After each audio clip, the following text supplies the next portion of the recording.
All right, it's 5:15, so we'll go ahead and get started. We've got a long agenda for this evening's meeting.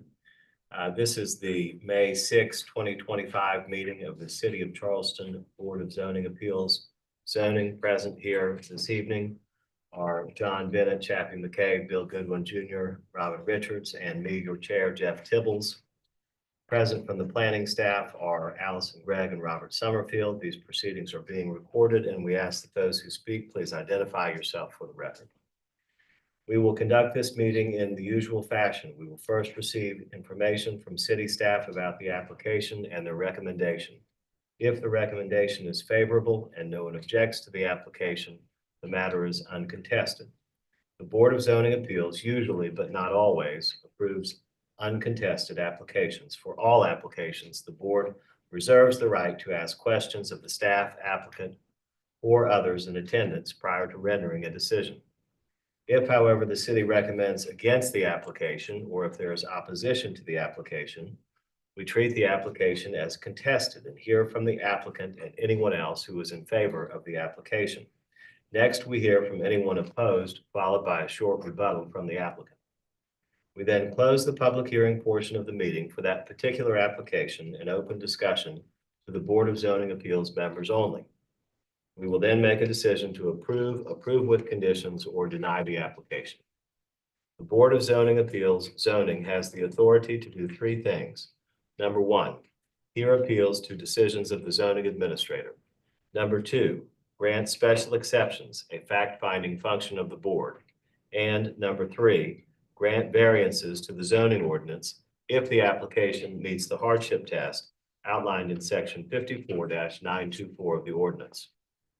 The board may deliberate and make a final decision on a matter by a majority vote of members present at the hearing and qualified to vote, provided that not less than a quorum is present and qualified to vote.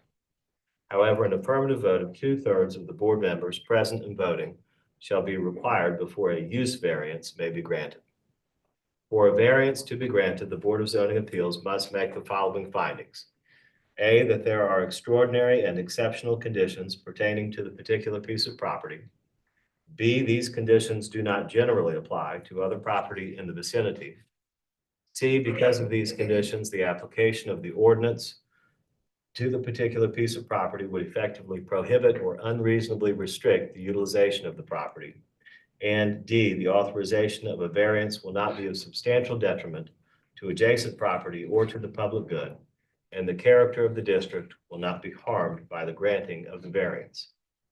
I'm required by our city's ordinance to swear you in if you're going to speak tonight, so if you do intend to speak, please raise your right hand. You swear to tell the truth, the whole truth, and nothing but the truth. You'll signify by saying, "I do." All right, we do have a few deferrals on this evening's agenda. I wanted to give you a heads up in case you're here for one of these items. The following items will not be heard because they're either deferred or they're withdrawn. B2 for 28 Hazel Street, B5 for 1091 King Street, B12 for 89 Ashley, and B14 for 1 I Street. So the rest should be heard in due course. If you're here for one of those items, you can excuse yourself because we won't hear those. All right. The first item on our agenda. A, review of minutes and deferred applications from previously advertised BZA-Z agendas. Number one, review minutes of the April 1, 2025 board meeting. Board members' draft meeting minutes have been circulated to you in your packet of materials for this meeting. Do I have a motion? Approval. Mr. Bennett moves to approve. Mr. McKay seconds the motion. All in favor, please say aye. Aye. Okay, I because I was not present, but the motion passes unanimously 4-0, and the minutes from the April 1st, 2025 meeting are approved. Number two, review of minutes of the April 15, 2025 meeting. Those will need to be deferred. We don't have a quorum to vote on those minutes because we don't have enough people who attended who are here again this evening.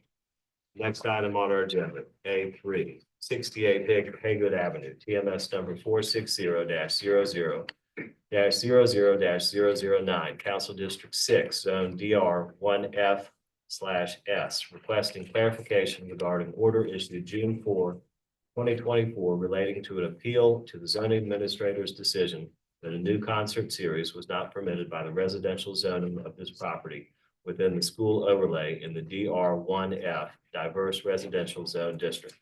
The owner applicant is the Citadel, the Military College of South Carolina. Mr. Summerfield. Mr. Chairman, members of the board, so just again, reorient yourself where subject property that has been under discussion previously is. The zoning, the fact that it is under the school overlay. In June of 2024, this body had the hearing, issued an order. I have the order here in case you want to look at any particular section of it as any discussion amongst the board goes. We did receive in July of 2024 this question from the Citadel. Again, this is procedural. This is not a new hearing. We're not reopening the hearing. This is a procedural matter to get clarification on the order that the board voted on and that the chairman signed on behalf of the board. So again, I think the board has received the correspondence from the Citadel from this time. This has been kind of an outstanding question. My understanding is our city legal has been working with some representatives of both the Citadel and the community to gather clarity amongst everybody prior to coming to this meeting, but here we are. Essentially, the question is kind of encapsulated in the last page here. Essentially, the question, and I'll let the representatives for the Citadel who are asking the question clarify further if I get it wrong. But essentially, they want clarity around whether or not it was the board's intention in their order that anything outside of the school activities require it to come back to this board, or was it a concert series which in and of itself is kind of its own use, if you would, of the stadium. Something like that would need to come back to the board, i.e. that the stadium could have one-off events that could go through the city's normal special events process to get approval versus those also potentially needing to come to the board as one-offs. And so I think that's where the clarification needs to be, was the order affirming the zoning administrator's decision to not approve the concert series for the Citadel, was that universal to all essentially extracurricular, non clearly school events like a football game, graduation, whatever things that the university might normally carry on. Okay. And with that, we do have representation for the city here. If there is any conversation amongst the board that requires us to go into executive session to receive any legal advice. Okay, thank you, Robert.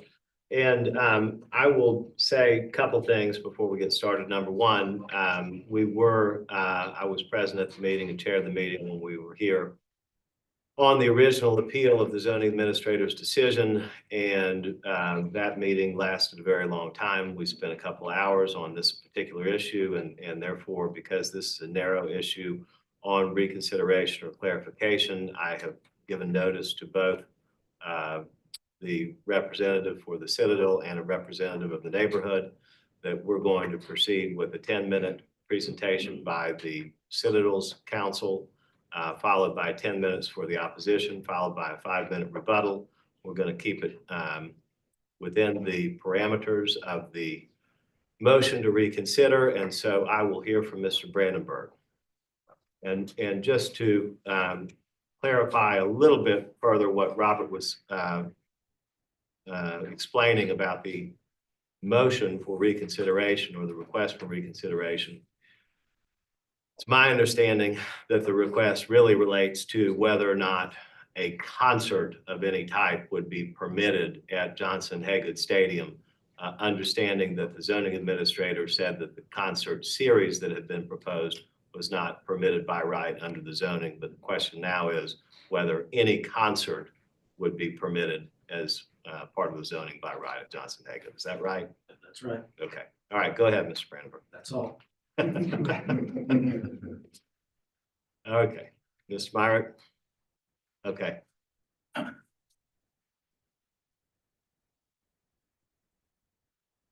Good evening. My name is Kevin Everly, and I did want to add just one very quick point and then turn it over to Jim Myrick.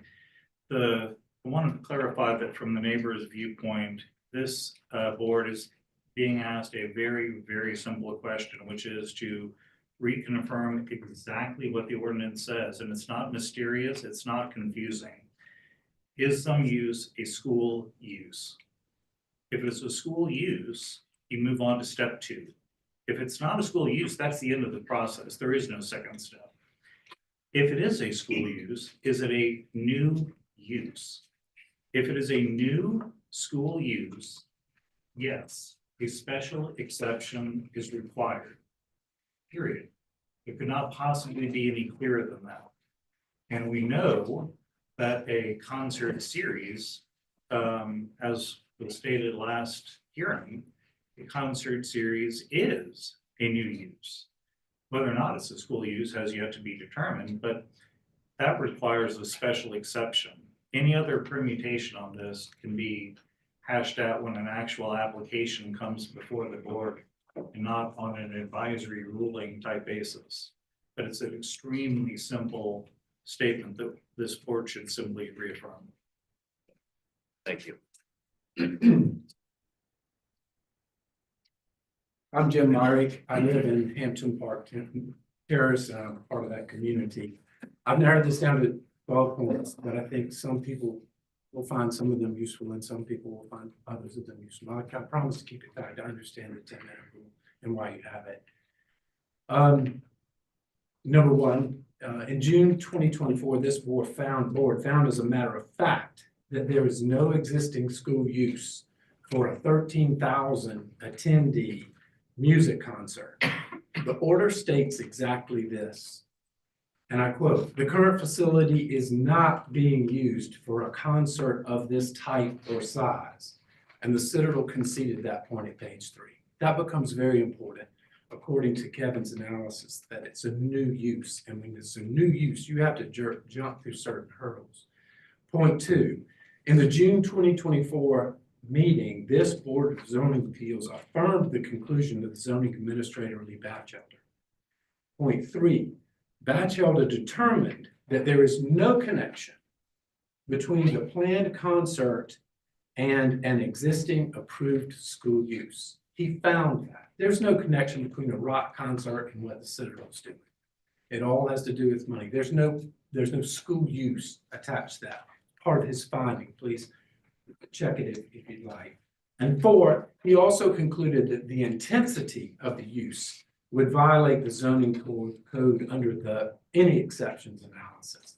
So you've got that kind of noise and traffic, and even if you got that far, it wouldn't meet that test. We're a living, breathing neighborhood. Point 5, to convert the stadium into the largest music venue within 100-mile radius would be a new use of this property. And your order correctly points out, we're talking about a capacity greater than the Coliseum in Columbia. It's an astounding request. 6, to allow such a new use by law, it would have to be a school use under the existing zoning laws. And any application for a concert would have to show that it is a school use. It is a residential zone with a school overlay, not the other way around. It's not a Citadel zone with a residential overlay. We were there first, 1912. Point number 7, if at some point in the future, this board determines that rock concerts were somehow a school use, then and only then would the board then apply the statutory test for a statutory exception.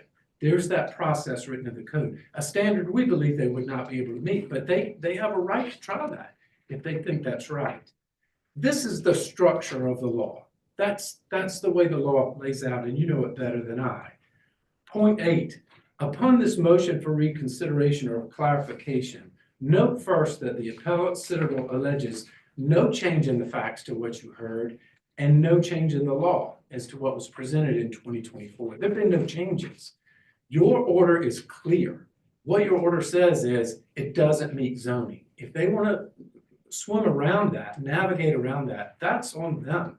They have to find a way to do that because it violates zoning code. Point number 9, in its independent analysis, your independent analysis, this board determined that the concert series would violate the current zoning of DR 1F. And that decision at the time, I'll remind you, was unanimous.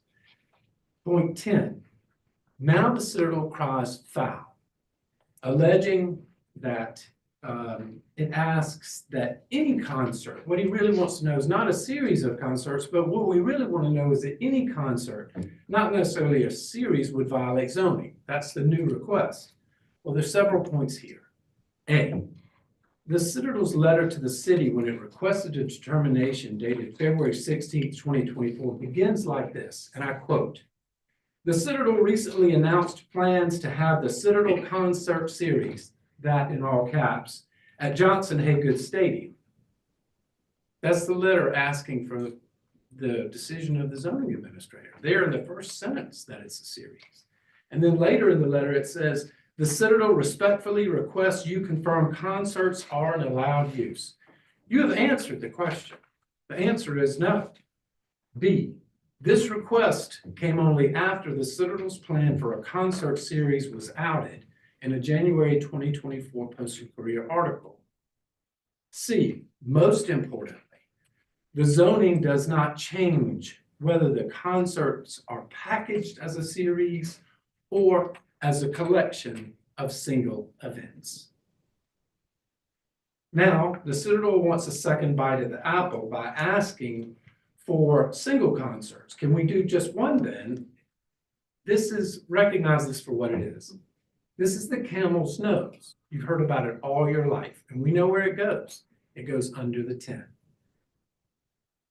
The key instead is whether a concert is an existing school use or a proposed new school use. You've already ruled that what they proposed is not an existing use. Any proposed new school use requires an application and an exception. You would have a right to demand that.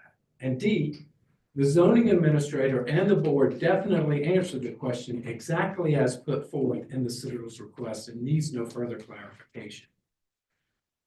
Point number 10. Finally, well, here it is. Point number 10. At some point in the future, and only if a rock concert is determined to be a school use, this board would have to find the following conditions are met to minimize the public negative impacts to the greatest extent possible. There would have to be a sufficient well-designed parking space plan as provided internal to the campus. Those parking spaces would have to exist internal to the campus. And parking areas should be appropriately buffered. We know they can't meet those parking requirements. D, and I'm choosing the ones that cannot obviously meet. That's B, then there's D. Excessive traffic will not be generated on a residential street. That's a requirement to protect us as citizens. And E, this facility, you'd have to conclude that this facility is compatible with the surrounding neighborhood based upon a consideration of the number of persons in the facility, i.e. 13,000, potential traffic and noise impacts, and location of the parking and circulation areas, etc. I won't go into the others. They're not before you today. Next point, 11. Finally, the school overlay ordinance states intent. And I think that's what we're all about. You're trying to get the intent of it. The zoning is to provide for appropriate sites for established and expansion of school uses within residential zone districts of school uses, to establish and expand those. And this is, I'm quoting, "The city places a high value on the protection of the character of its residential neighborhoods. Potential negative impacts affecting residential neighborhoods shall be minimized to the greatest extent possible." So point number 12, and in conclusion, This is a livability issue in real time, and it's most urgent. It's inside a zoning analysis, yes, but this is a live issue. And the first concert that comes out that's not related to the Citadel is the first domino. Recognize it for what it is. Please give our Charleston residential community the protections that the zoning ordinance promised us. Don't change your order. Thank you. Thank you, Mr. Meyer. All right, so we've heard from the neighborhood and now, Mr. Brandenburg, anything you'd like to say in response? I'll be very brief. For 100 years, there wasn't any question as to whether concerts were allowed at the stadium. Circuses or rodeos, or wrestling matches, or any of a wide variety of activities other than Citadel's football games. This was, the city owned the stadium for the first 50 years of its existence, and for the last 50 years of its existence after the Citadel took ownership of it. The most recent major concert was in July of 2013 when the Lieutenant Dan Band played. So the next concert won't be the first concert, it will be the next concert. The most recent concert was in March 24th of 2024. It was an event by another name. It had no connection to the Citadel. It was a battle of the bands that was participated in by a half dozen other schools, not the Citadel. So, question here is, what rules changed back in January of 2024? We were told that the Special Events Committee would not approve any concerts without a clear statement from the zoning administrator that concerts were allowed under the zoning. We asked for that. We got an ambiguous answer. We asked this board to clarify that. Fortunately, we got an ambiguous answer again. We're asking you to clarify that. All right, thank you, Mr. Brandenburg. The chair would entertain a motion to go into executive session if somebody would make it. All right, Mr. Richards moves, Mr. McKay seconds the motion. All in favor, please say aye. Aye. Any opposed? None are opposed. We're going to go into executive session. We'll be back. We're going to go receive legal advice.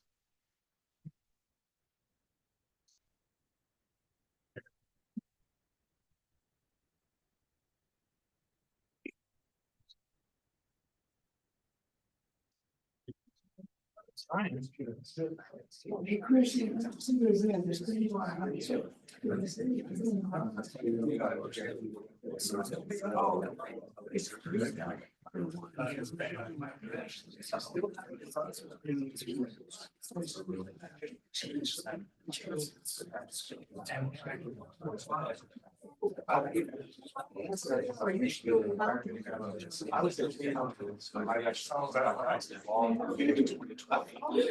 now a person. 30%. There's the remarks. I mean, I actually did. We do.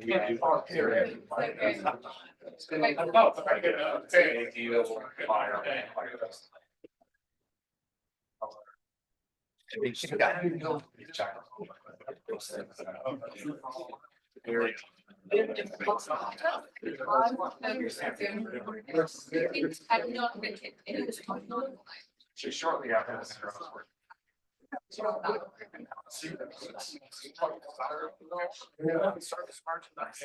Let's turn the recording back on. Or record the meeting, we can always upload the video back up to Zoom or YouTube if necessary.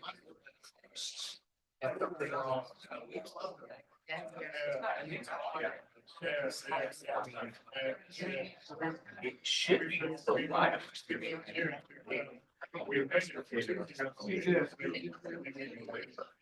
Very good. Yeah. Well, they've done that.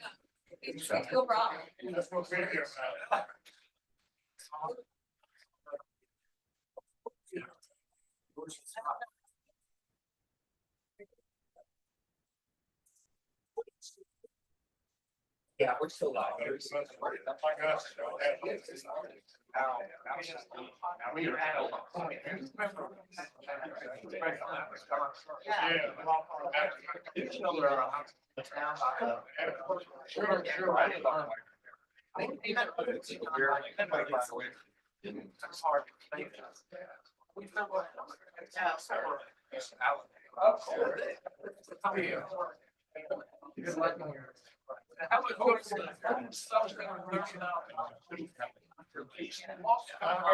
heard that thing goes like.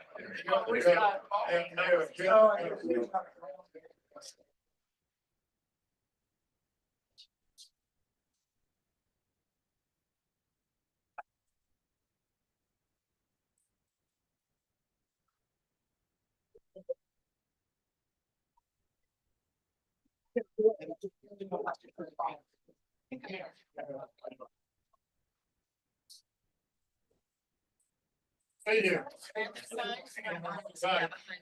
have been at the vote right now.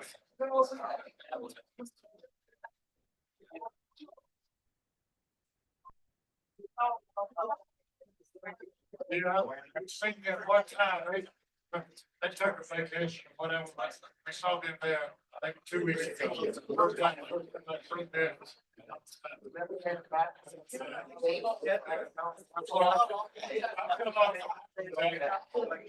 I'm not doing much. I like to still go out, see my friends. My friends all over. Go outside, go to school here, everything. You know, you got to put somewhere. Yeah, we're going to visit. I've already spent hours in college out there.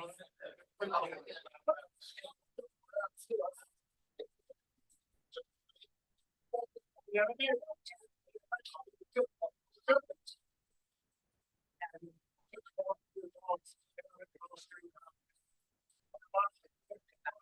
yeah.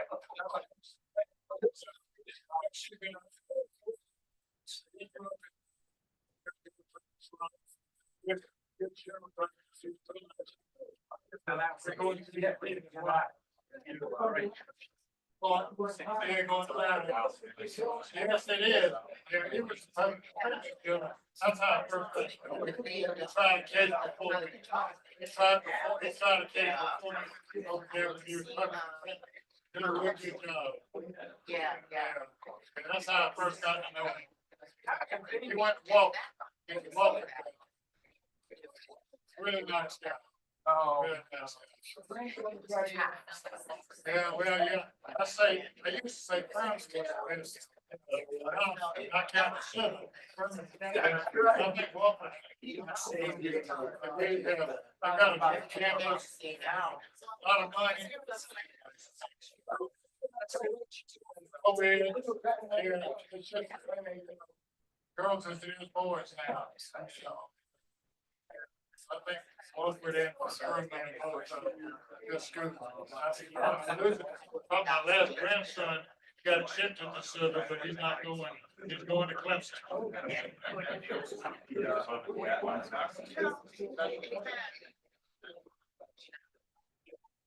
Yeah, every boy can put on. Yeah. You remember, you recognize. He was on the state higher education commission. Some people remember that you were there. I think that from yesterday. You know, like.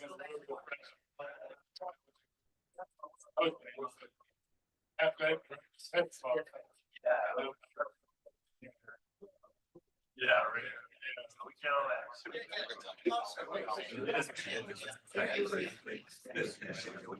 Oh, yeah, George Street. 2 weeks ago.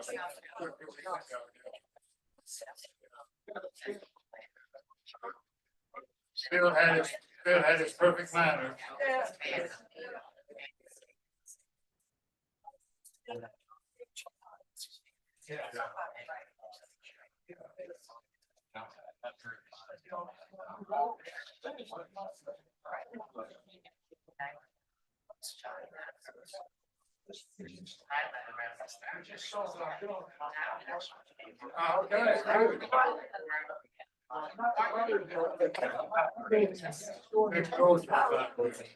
Given it a run. Yeah, yeah, yeah.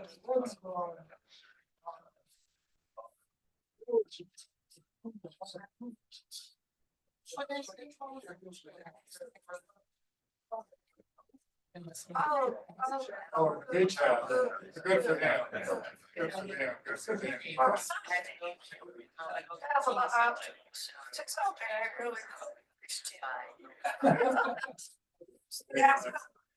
I'll forgive you 5 now. Okay.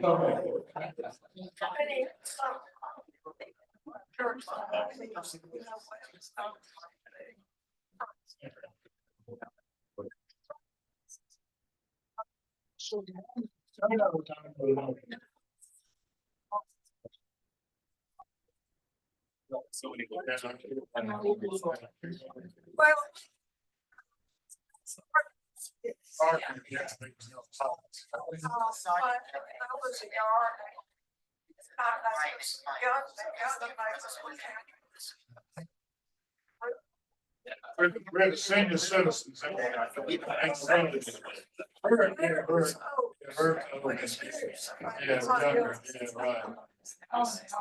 Yeah, he's down the corner, down in the cafe down the corner. We did have another lawyer. We got 1, 2, 3, 3 lawyers. Did have 4. Yeah, right, right. It was Candace's first house, place, that's Charleston, that's all the brokers, and Charles Summerall, and somewhere, so it's had a legal history. She lived around the corner, but she's moved. She left that place she lived on Anson Street.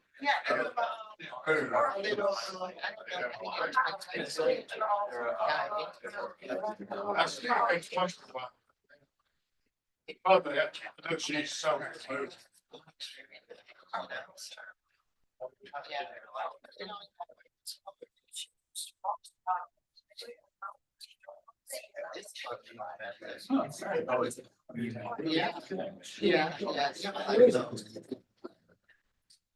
I can't have one action or think about one, whatever happens, she does, and I would know it out now, but, whatever happens,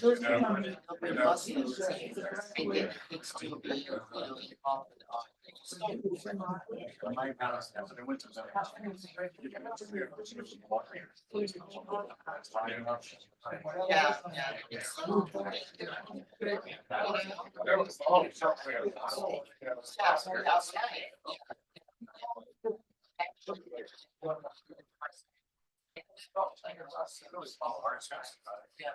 But if you hear from him, then I'm afraid he's doing okay.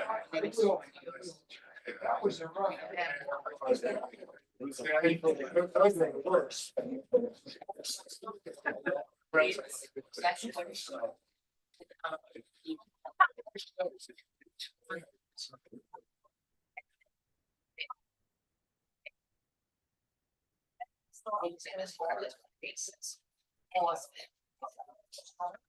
Yeah.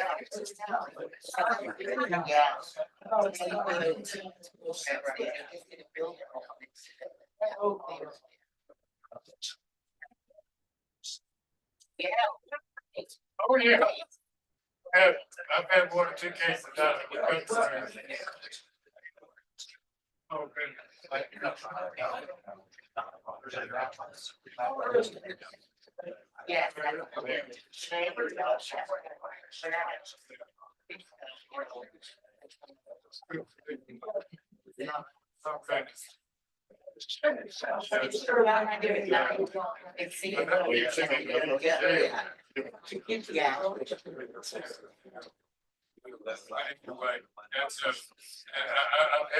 1 or 2 cases arising out of recovery. I know where that is.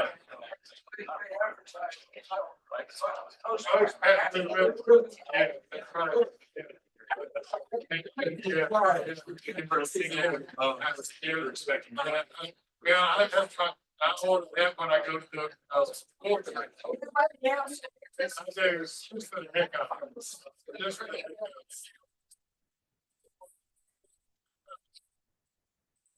Like, my heart wasn't, I said, chief, yeah.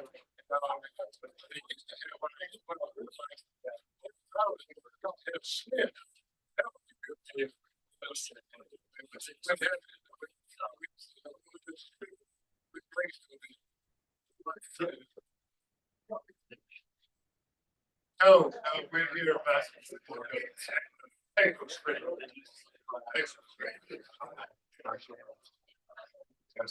Yeah, we want a parking variance for business.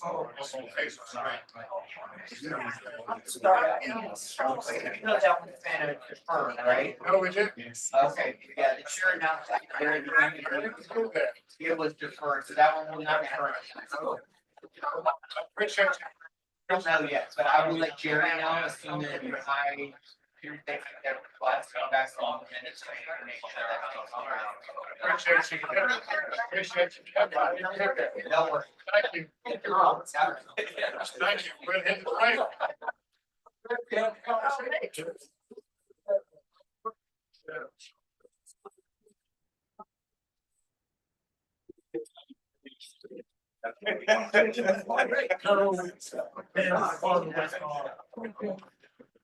Have a nice day.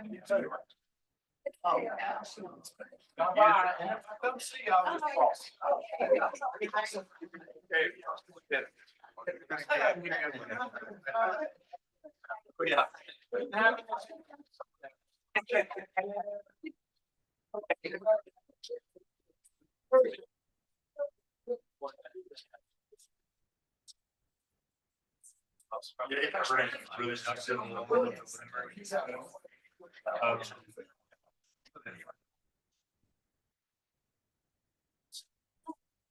Yeah. Well,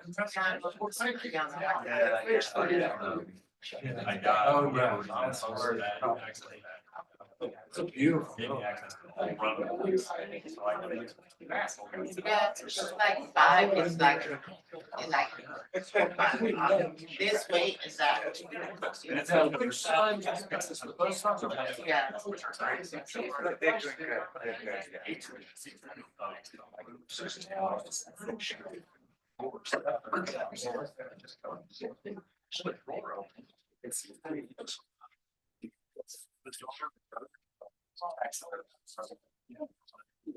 Yeah. Go to another time.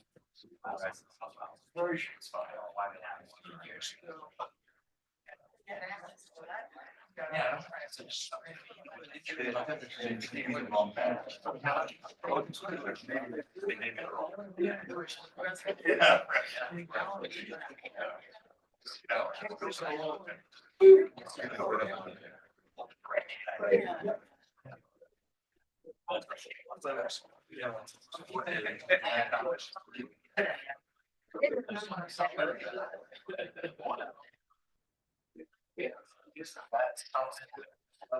Oh, yeah.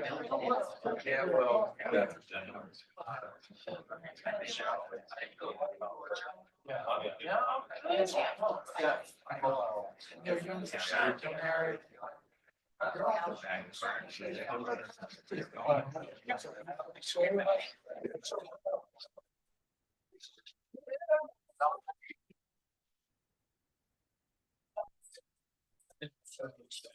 They are now, we spent a lot of. Yeah, yeah, although they have like pictures and papers here. Oh. Oh, is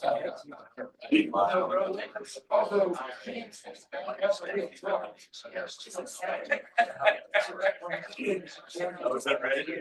I didn't back.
Oh, yeah, it was,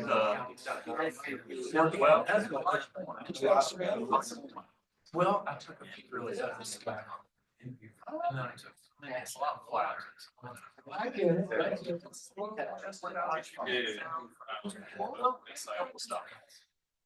Thanks, you know, that would be flashing light first.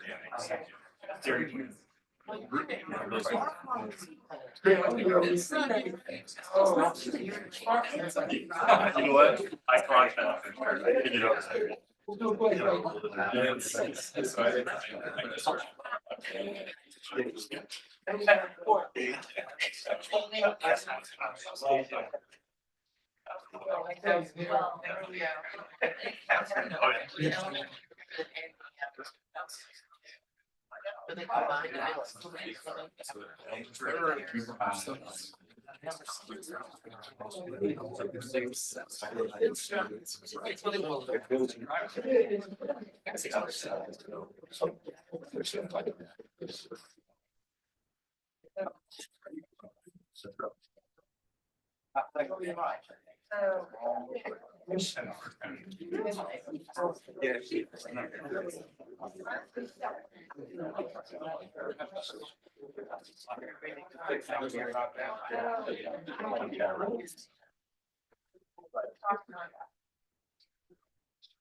Well, it'll just bring it in.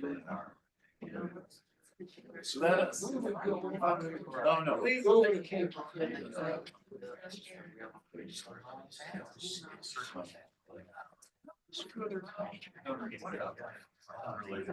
I guess I do. Yes. I want you to be.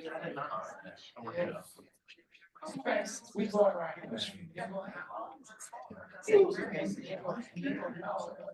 You need to go out and count it. Even And it's just. Probably.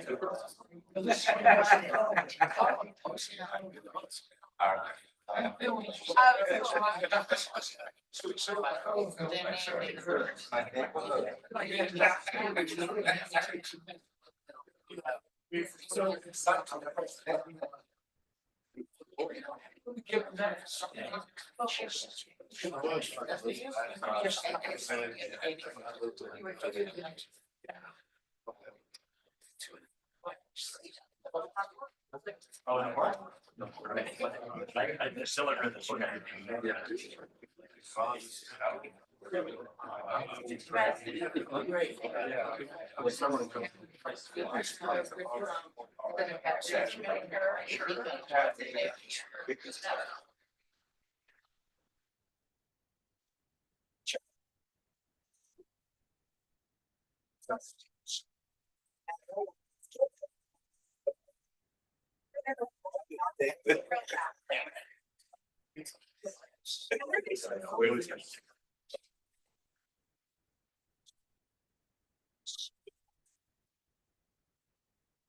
Yeah.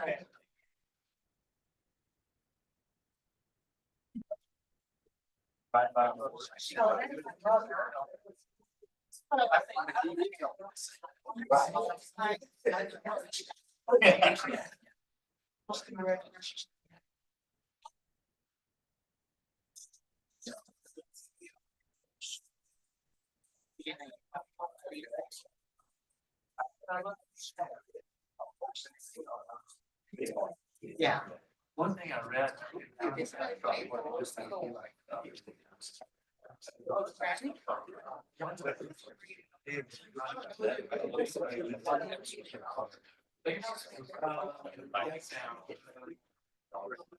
Yeah, right.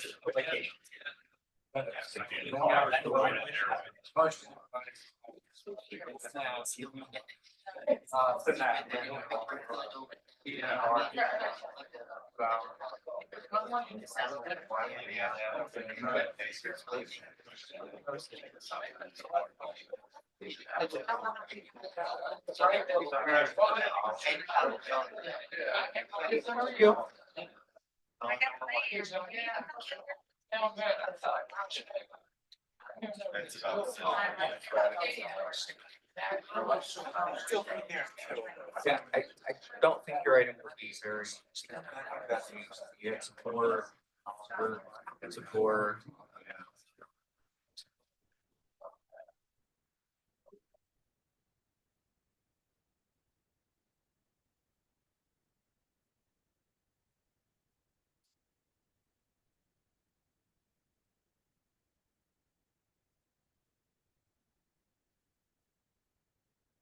All right, I'll entertain a motion to exit executive session.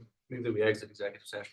All right, Mr. Bennett makes the motion, Mr. McKay seconds the motion. All in favor, please say aye. Aye. Any opposed? None are opposed. The motion passes unanimously, and we are now out of executive session. No action was taken, no decision was made. I'm going to read the reconsideration standard for this board. To grant the appeal, and this is Article 3, Section 3, appeal and application procedure. To grant the appeal for reconsideration, the board must find that it misapprehended or misconceived the question or questions involved, or that it erred in its finding or disposition of the appeal, application, or matter. So that's your standard, and we'll open it up for discussion.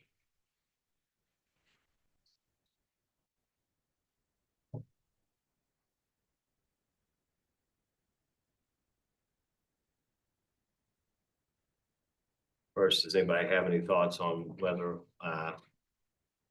the board misapprehended or misconceived the question? Summerfield, if you would pull up the letter from, well, first from Mr. Batchelder, if you have it. I don't know if you have that available. Letter, Oh, yeah, or his response on. from the original. Yes. I don't have that. Okay. I have a copy of it if you'd like. The one-page letter. No, so. You got it. I don't. Sorry. That's what I was looking for. Appreciate it. Okay.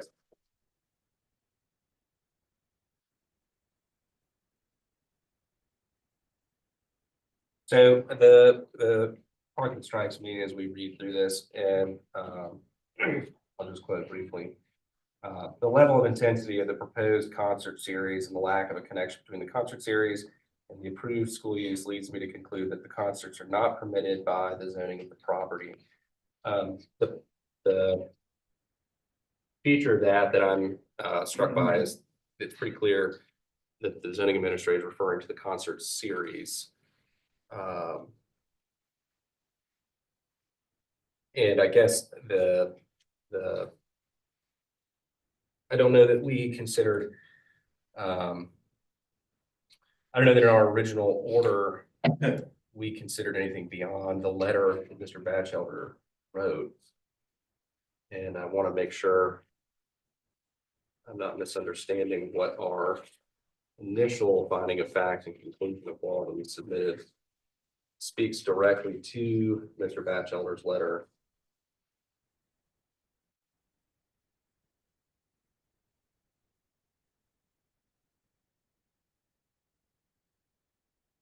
Seems to me that the response or the decision we made at the last meeting is is directly is directly addressing Mr. Batchelder's position about the concert series. My recollection, John, is that the board did not go beyond the concert series that was discussed in both the letter to the zoning administrator for the question, the zoning administrator's decision. And so it was concert series that the board was asked to review in terms of a decision by the zoning administrator. And in fact, in the reconsideration request,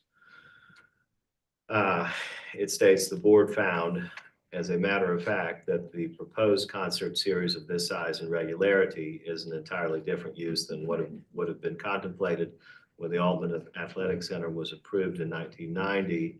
And then it goes on to say, and the board specifically left open the right of the Citadel to apply to this board for approval of this new concert use as an exception. So again, my belief and understanding that the board was reviewing Mr. Batchelder's determination and decision, which it is required to do. And the decision that Mr. Batchelder made was relating to specifically a concert series. I would agree, and my point being simply that when we consider the requirements of a reconsideration, that we have to ask the question when we misunderstood or misapprehended the question. I don't believe that we did. Anybody else have any thoughts? I compare that each time we were discussing concert series.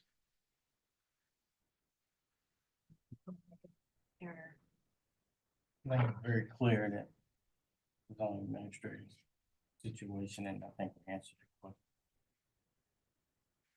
All right, in that event, do we have a motion?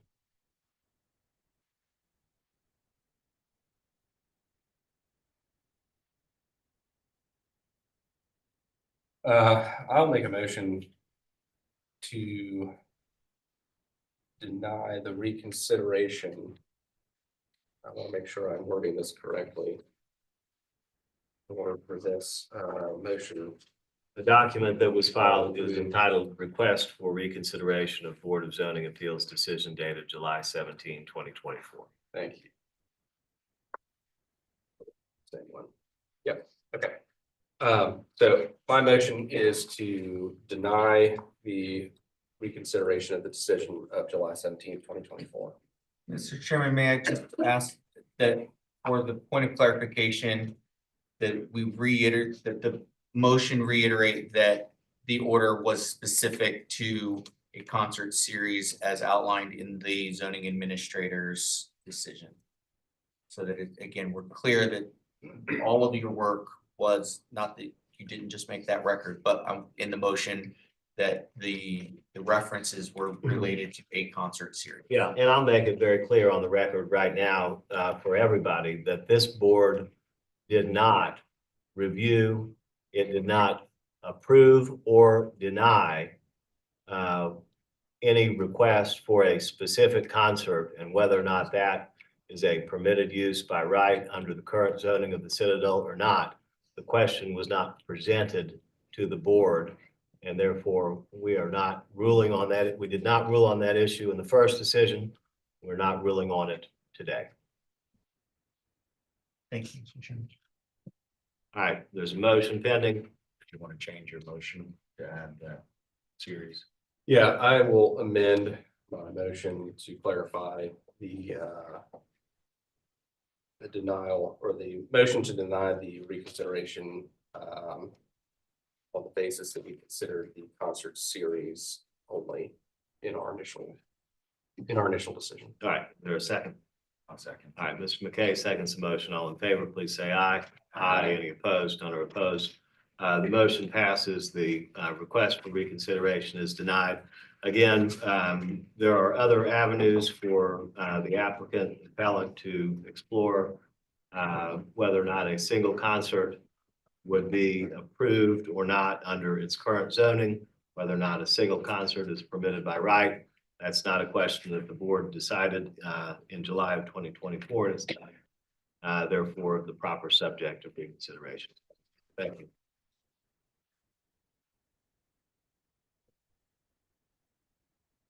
All right.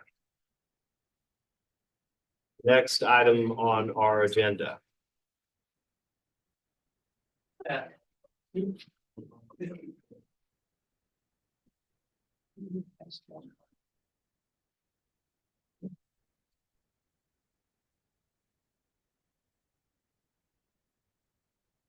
B, new applications. Number 1, Market Street, Peninsula, Council District 8, TMS number 458-05-03-005 and 017, Zone GB.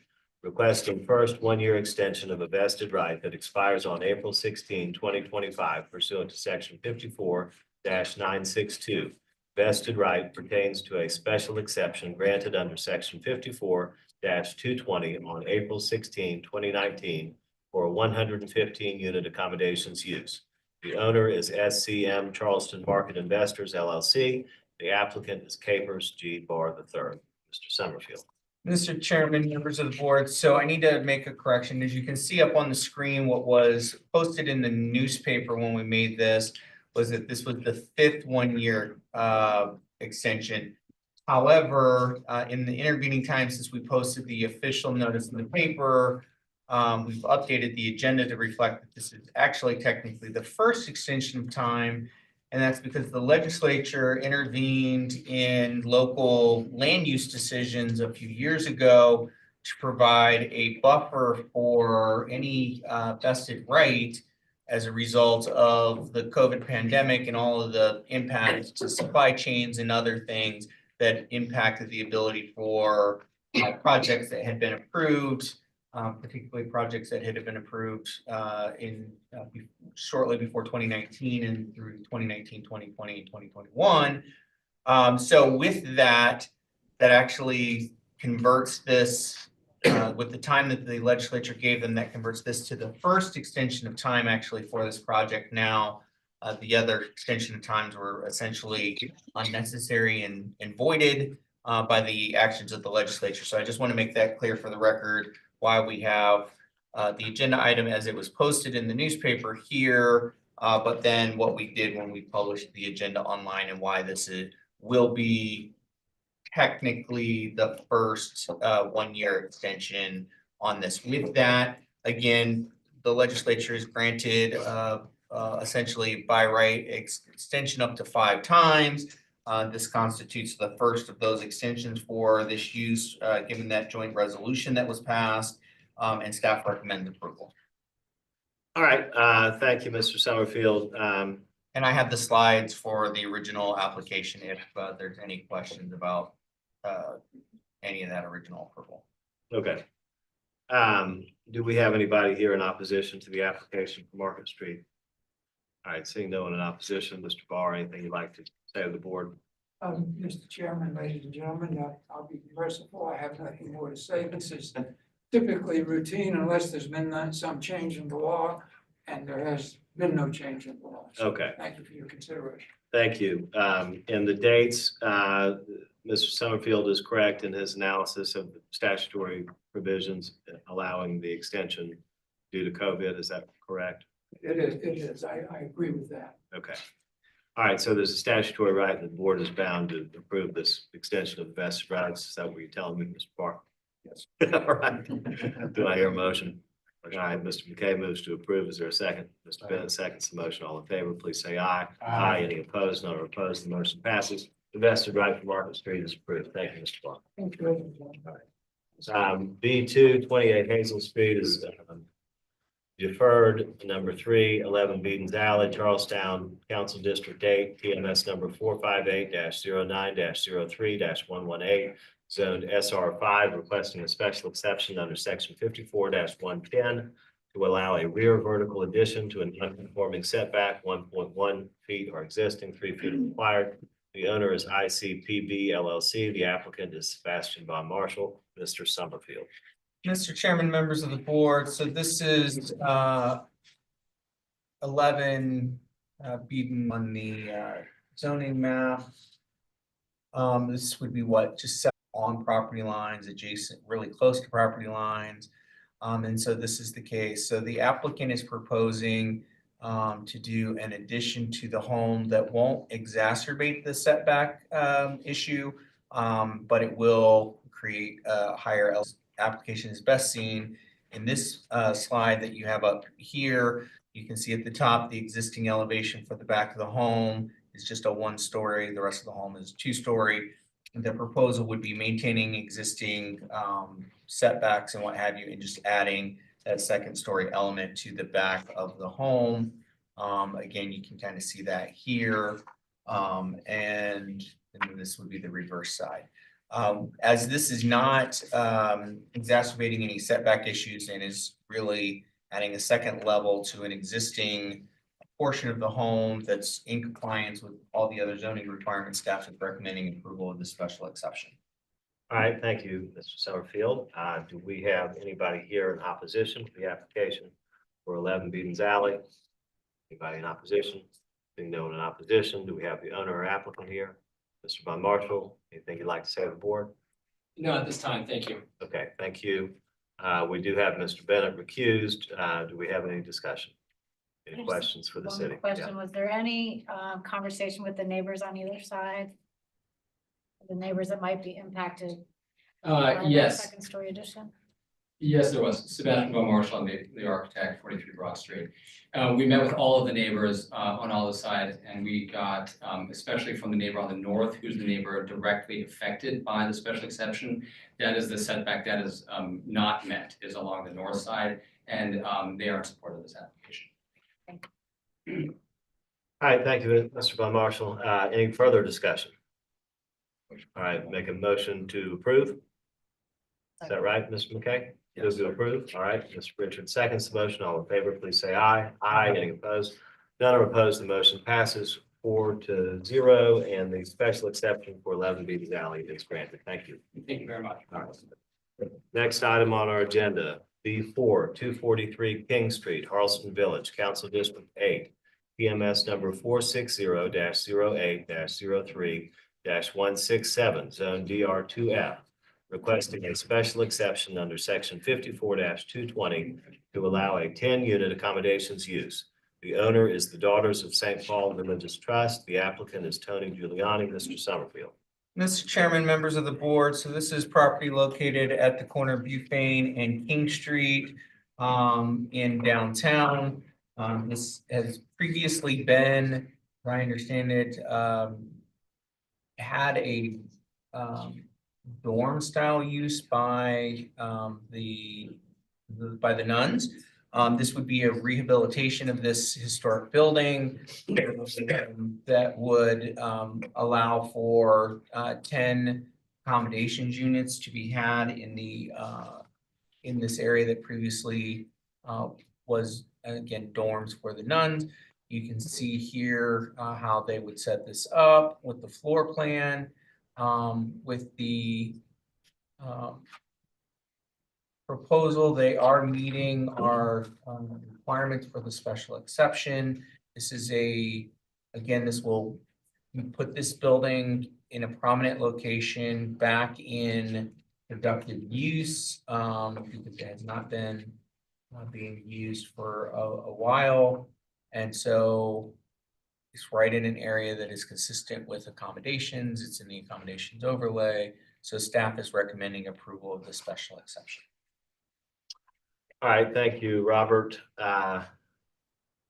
We have anybody here who opposes the application for 243 King? Anyone in opposition to 243 King? Okay. Seeing no one in opposition, do we have the owner app? Yes. All right, anything you'd like to say to the board? Good. Discussion, questions for the One city? question for the city, just to clarify, and I'm flipping through, having read it already, but trying to refresh myself. All the requirements within the zoning for this project should be satisfied to the city's position. That's why y'all recommend approval. Yes.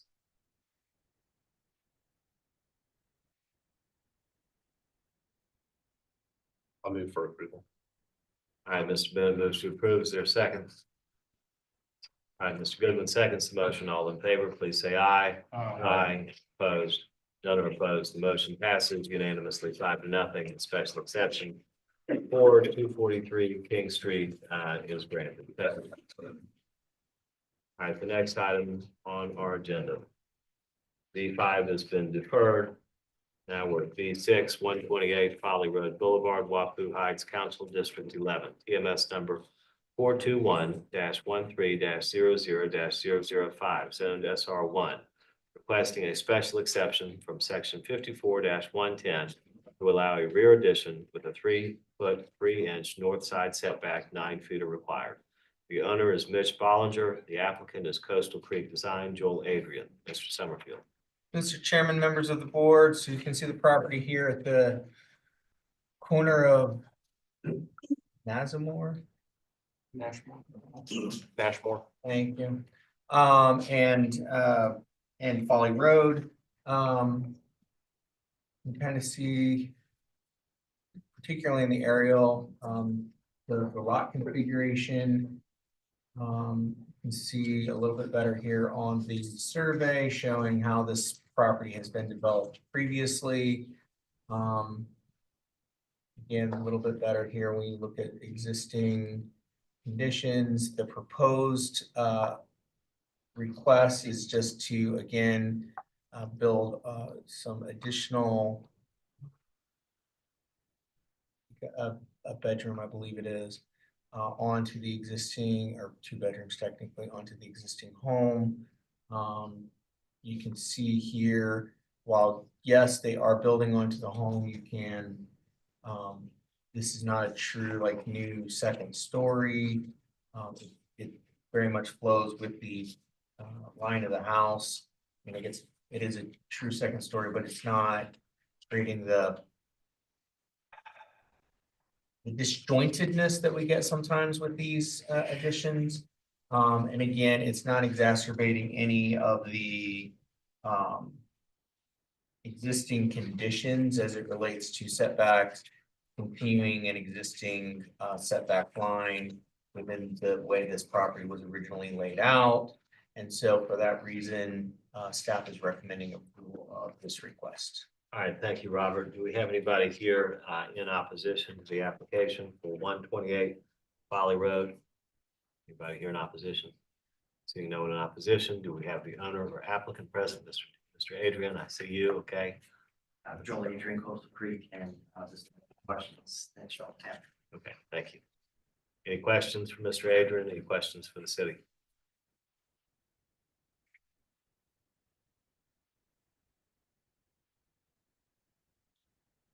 I have one, sorry, real quick, Mr. Adrian. I'm just looking at the site plan and it's hard to read. What is the distance from the property line in front of the front of the property? It looks like it's about 2'1", 2'2". I don't know if you can. Oh, yeah, Maybe you right, can- so right here, it's Yeah. 2'7". Okay. And so then, we're really planning to continue, so we're putting the, little master addition on the first floor with the bathroom. Thank you.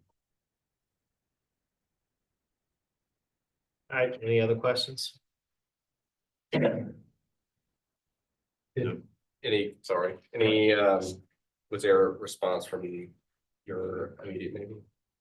Like I As, said, yeah, it's been presented to the neighbors and nobody has, voiced any sort of concern with it. I brought that, this here just to show, I think there's a great aerial and location of, my client's existing house and where the neighbor's house is, and of the addition in the back has zero impact on the immediate neighbor. From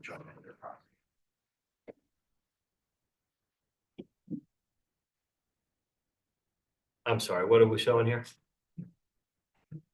Yeah. This is just the aerial. So when Robert presented, he showed the tax map. Okay, And so what you're seeing here is this is my client's current house.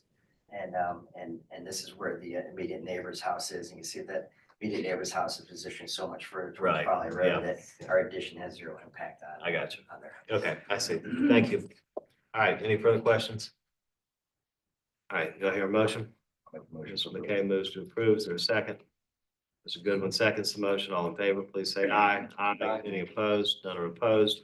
The motion passes unanimously 5-0, and the special exception for 128 Folly Road Boulevard is granted. Thank you. All right, the next item on our agenda is B7, 5 Sutherland Avenue, Hampton Park Terrace, Council District 6, TMS number 460-02-04-082, zoned DR1F, requesting a variance from section 54-301 to allow a staircase with a 6-foot, 7-inch side setback, 9 feet are required. The owners are Brad and Chelsea Vanius. The applicant is Coastal Creek Design Joel Adrian. Mr. Summerfield. Mr. Chairman, members of the board, so you can see the property here on Sutherland Avenue, about mid-block in the DR 1F neighborhood within the Hampton Park Terrace community. You can kind of see here on the aerial how this property fits in with the neighborhood. So you can see the site plan here. And so you can see that they had an existing deck. The existing deck, if you can see here, the existing deck already had an encroachment out into the setback that was a part of prior approved building on the site. So the proposal would, again, it is a variance, but from a staff perspective, it's not, it's a really minimal kind of thing that basically takes from where the stair was and kind of converts it to create with the addition to create that additional entry point into the home. And so staff is recommending approval. There was a late letter of support that was submitted. I believe that was submitted as an addition to your packet for Sutherland, a letter of support from the owner at 3 Sutherland, which is Brad Law. Yeah, which is the neighbor that is most immediately affected by the request. And so again, staff is basically it's a continuation to make existing circumstance just slightly shifted with this addition taking over the rear deck. And so staff is recommending approval of this item. All right, thank you, Robert. Do we have anybody here in opposition to the application for 5 Sutherland Avenue? Anyone here opposed? Not seeing anyone opposed. Do we have Mr. Adrian? Here you are again. I'm here and owners with me.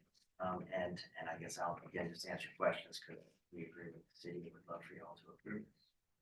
I will say that the neighbor at 7, that house is not lived in, and it's been vacant for quite some time, so there's no neighbor on the opposite side to approach. Understood. Any questions for? Was it two-story addition? Can I just see the footprint again? All right, so this is the existing footprint, and then this would be the proposed footprint with the addition basically taking out where the deck was. Deck. Yeah, so this would take out the deck and put in the new addition. And then it looks like, so you can see the existing is 2-story, the rear would now be 2-story without the decking.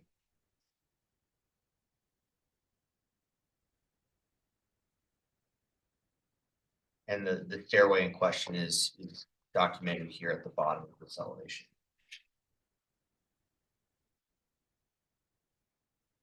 There's not a.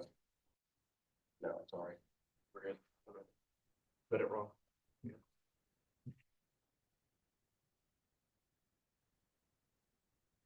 All right, any other questions? Any questions for Mr. Adrian? I'll move approve. All right, Mr. Bennett moves to approve. Is there a second? All right, Mr. Goodwin seconds the motion. All in favor, please say aye. Aye. Any opposed? None are opposed. The motion passes unanimously 5-0, and the variance for 5-7 with the avenue is approved. All right. Thank you. Next item on our agenda, B8 20 Alberta Avenue, Wagner Terrace, Council District 6, TMS number 463-11-03-083, zoned S2, requesting a variance from section 54-301 to allow a rear addition bedroom and screen porch with an 18-foot 8-inch rear setback and a 5-foot 1-inch east side setback. 25 feet and 9 feet are required. The owners are Jeff and Amelia Kearney. The applicant is Coastal Creek Design, Joel Adrian. Mr. Summerfield. Mr. Chairman, members of the board, so this is again another mid-block property here. This one is in the Wagner Terrace neighborhood. SR2 zoning, you can kind of see the pretty consistent development pattern for this block. Here you can see the aerial as well. Again, pretty consistent disposition for all the properties on this block. You can see here kind of what the overall proposed elevation is. Here's the site plan, or the survey, then the site plan, and then this new addition they're proposing that is going to encroach into the setback, both on the side and the rear. The side setback is not as big of a issue, and I'm going to blow this up so that we can actually see. So, you know, you can see that there's already obviously a part of the house in the setback, and so that part is not as big of a question mark for us. But particularly the extension into the rear setback, seems like that is, again, we understand they put the square footage, but we were not able to come to a hardship finding relative to that request. When you look at the floor plans and the elevations, you are taking a relatively modest home and doing some pretty extensive changes to it with this request. Again, we just couldn't come to a hardship specifically about the rear setback encroachment, not so much continuation of the side setback. Staff is recommending denial because of that. There was a letter of opposition that was submitted during the public comment period.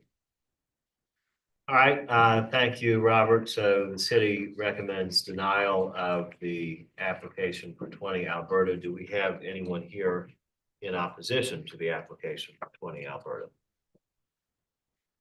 All right, seeing no one in opposition, Mr. Adrian, you're back in front. All right, thank you. Robert, if you could go to the proposed, and that's you want to start with there first. And I'd just like to bring the boards up to say thank you. Sorry, Joel Adrian, Coastal Creek Design, and I appreciate everything that Robert and staff have done. But I think that if you look at this aerial and pay attention to 28, 26, 22, and just look at what's happening there, and then when you get to ours, I don't believe that our request for the rear setback to go from 25 feet to 19 foot 6 inches is out of character with the neighborhood. We did present to Wagner Terrace last month and received support from the neighborhood. I don't know which neighbor sent a letter of opposition, but as a whole, the neighborhood has given their support for it. I think now if you could go to our proposed site plan, just to kind of show again in next sheet. There you go. So two things to think about. Obviously, I agree. We stepped our addition in 12 inches on the side to reduce the impact on the adjacent neighbor. This hatched area is the only area that we're looking for variance here. This would be a continuation of non-conforming. Something else to point out is that the screen porch itself could be built in that location. And I wouldn't have to come to the board because I just need to make sure it stays less than 10 feet off that rear property line with its zoning. But because we're putting the master bedroom above it, it creates that 2-story rear, which is why it's before you. But again, we received support from Wagner Terrace Neighborhood Association. I believe the request is very minor. When you look at the area, and it's only this small little hatched area here, simple reduction of less than 7 feet. And without that, the house right now is 1,000 square feet. It's got low attic. We don't have the ability to just build up in the attic. The BAR has purview for demolition. So we still have to go to them at the end of the month to see if we can get demolition for the small portion of the roof in the rear. I know we won't be able to get demolition for anything towards the street. So there's no way to add up. The only way is to add back. And I believe our request is very minor. All right, thank you. Do we have anybody else who wishes to speak in support of the application for 20 Alberta? Do we have the owners here this evening? Owners are here. Okay. And, Anything you'd like to say, or are you leaving it with Joel? Amelia Carney, owner of 20 Alberta with Jeff. Come on up to the mic so that we can get it on the record. We're recording all these proceedings, and so we want to make sure to get a record of your comments. Thank you. Amelia Carney. I think the only other thing I wanted to add is we went to all our neighbors behind, side, and in front of us, got supporting letters. I talked to them all at length, and we didn't have anyone around us that had any issue with it. So I just wanted to bring that to y'all as well. Thank you. Mr. Adrian, have you been in discussion? You've seen the Preservation Society's letter? Or no? I have not seen the Preservation Society's letter. Okay, well, they sent a letter in opposition to the application. Yeah, they oppose everything. So, I'm sure their opposition is about the design of what's going back, not the request for variance. And the VAR has only demolition purview. Our intent and how we designed this was to try to minimize, because we've got a roof that doesn't have attic to be able to build in. And so we've got to go up, but we've got to go up and push back in order to even attempt to get VAR support. So I feel like the feature up front hides the addition in the back. And again, I think this is step one. So this is, or I should say step two. Step one was going to Wagner Terrace Homeowners Association. Step two is to get your support for the variance. And then step three would be to be able to get the VAR support for the demolition. So if you were to approve it, there's still no guarantee that we get the VAR's approval and can move forward. Okay. Currently, the house is 1,000 square feet. It's, yeah, if we go to the to our floor plan sheet, let's see the up in the left corner, the existing house is 1,050 square feet. And so the addition is really that screen porch on the back, and then having the square footage above it. There's some very low square footage in the modified attic of the back half of the existing house, but really the addition is above that screen porch on the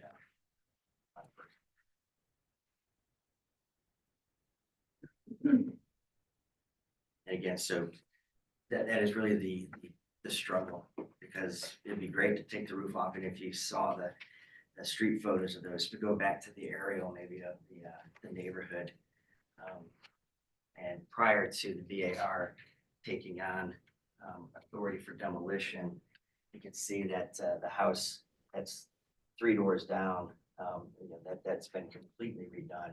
Roof pulled, the dormer, the back half addition, very large, very massive. We don't have that luxury today. Would y'all like time to meet with the Preservation Society about their opposition? So if you wanted to defer, we could defer.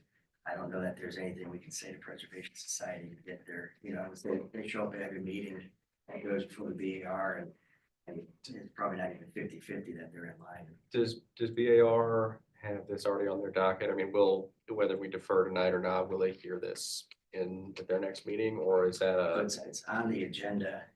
We went ahead and submitted to get on the agenda for the end of the month on the 22nd. But if I don't get the zoning approval, then I gotta defer that one. That was my next question, is when did that Yes. get- Zoning needs to act before the BAR Before will BAR act will. on a matter like this, yes. Just to try to get the process, so I don't have to wait Right. months each time. I'll put it on the agenda. I'm more concerned a little bit about the scale of the back. It's in addition to the roof deck. I don't see, roof decks are a little unusual in the neighborhood, but I know that's not strictly the question before us. If you go to the floor plan sheet that shows the proposed floor plan, there we go. If you look at this and look at the drawing on the far right, that second floor, you can see that master bedroom is 15 by 16, so it's not huge by any means. If I were to take these side walls and try and reduce those plates, changes that square footage, and will have some impact on massing, obviously, but it won't be dramatic. But I don't believe that anything that's designed is out of scale proportion for somebody trying to have an owner suite, master suite. These areas here, you can see the ceiling heights in these areas start out very low and then slope up, and that's, again, trying to keep the scale down.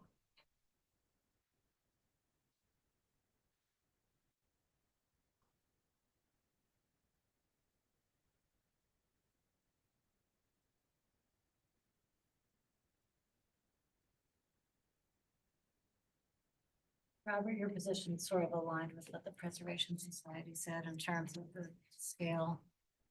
Yeah, our issue was, again, not so much the side setback, because that's a continuation of essentially an existing situation, but the fact that it required the additional square footage to go into the rear setback. Mr. Adrian is absolutely correct. If it was just a porch, that would be fine, but the fact that you're creating additional living space past that setback line, and we just weren't able to get there with the hardship.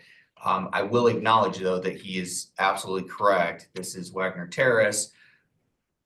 Not that I know for certain that that neighboring property he mentioned is, but that would be a classic example of why council BAR didn't take on. Council gave responsibility for demolition review based on some of the changes that were happening in Wagner Terrace and the deterioration of some of those historic structures through some of the demolition requests. So that's why BAR was given demolition purview north of the line, including Wagner Terrace, because it is a historic neighborhood. And so he's absolutely correct. He will have issues if he were to try to go and make this a true two-story home. That's Not possible. essentially not, I don't want to ever say nothing's not possible, because technically we do have a board process. But the reality is, yeah, the board is not gonna, that is, again, that's kind of why they were given the responsibility to examine demolition of historic material in this area. So his argument about, in order to meet some of the historic aspects, he has to go back is accurate, but then how much back? He has area clearly to work with. Yeah. So if I could just reiterate, so the BAR, if you jump online, they are working on a form that kind of gives guidance for these neighborhoods as to what are typical requests that could be approved. And on houses that have the gable end facing the street, demolition has to be at the back, and they say they're giving a number of 30% of that roof at the back and more than that, which is where we're at. So we are doing our drawing what we think get approved by BAR. But if I've got a house that only gives me 30% to remove the roof, and I you just can't get the addition by staying at that 25-foot rear setback. And I draw your attention to the other houses that that push the limit or go past it that are already in the neighborhood Can you existing. go back to that overhead view, please? Thank you. You gotta, I think there's an aerial photo that showed the existing conditions. Did I go I went forward, I'm sorry. Um, No, yeah. Go ahead. What's going on here? Hold on. You didn't make a poster board for this one? Did not make a. They didn't buy the upgraded package. Yeah, but, I mean, yeah, I'm just gonna, again, the Land Terrence Association, it was presented to them, last month, and they gave their support, behind the variance request. I mean, it's a little bit of a struggle for me personally, because number one, I don't see that it's really out of character or substantial detriment to the neighborhood like the Preservation Society says, but I'm having a struggle with the hardship issue because all these lots are similarly shaped and sized. I just, They are, but I think it's going back to looking at the massing, and back here, you got 2-story, 2-story, 2-story, 2-story, Right. 2-story. And then you get to these, and you got 1-story, 1-story, 1-story, but these have already been modified prior to the BAR's thumb being on it, and they can make greater changes.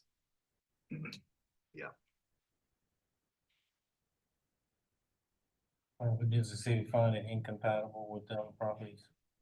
No, No. no. Again, well, let me correct that. The third story element, and I'll leave that to BAR because it's technically an architectural issue. Right. But I'm not sure how that's gonna work, to be perfectly honest. That would not be consistent with anything else in the neighborhood. However, the overall 2-story mass, that addition, that part of it, it would be consistent with the neighborhood. Again, from the zoning standpoint, it's the encroachment into the setback. Again, I do want to acknowledge Mr. Adrian's concern. He's kind of rock and hard place. He's got the zoning configuration, but then he's got the architectural review boards kind of guidance that's sort of in the process that he's trying to operate to, so he can satisfy 2 masters at once, and not all the time do those masters agree in terms of how to do it. BAR are gonna obviously want changes to be as far from the street frontage as possible, and is what they're kind of doing. I mean, here's, I'll give you my thoughts. I don't typically do this, but I will in this case. Because I like to try to remain neutral and let the other board members make decisions without my influence. But I will say this, I mean, I would hate to sit here and deny your application if there's something that you could do to work things out with the Preservation Society, cure their concern and or cure the city's concern. It may be, may not be feasible to do that, but I mean, if you weren't aware of their objection prior to this evening, and maybe they'll still say no, but I mean, without giving you at least that opportunity, particularly when the neighborhood association is in support. Your clients seem like very nice people. I'm sure they would like houses, you know, their house to be similar in size to their neighbors. I mean, I get it. So you know, but the city recommending denial plus the letter objecting from the Preservation Society makes it a tough, plus my own understanding of the test, all those are sort of tough cookies. I think, again, I'll go back to that hardship test, and the lots are similarly shaped, but if any of those houses want to change their shape at this point, they will have the same hardship, and the hardship is the BAR and the limiting arm that is, and not allowing for additions to go vertical on these older houses. I'll bring it back. There's a house that's just about completed just down the street from Lincoln Stadium, 78 Hagen. And I went back and forth with the bar 3 times before, you know, I could get that approval. I had to come back here 3 times because each time they would say, no, I would come back here and change that variance. I believe that in this case, the Preservation Society is always conservative. You know, they don't want to see, you know, I would say that for them, we have done the things that the BAR says they want. We're limiting the removal to the back 30%. We are leaving the corner boards and the corners and the fascia line of the existing structure intact. So we're doing everything we can to try to preserve what is there. And then still, allowing my clients who've lived there for 7+ years to expand their home and stay in the neighborhood.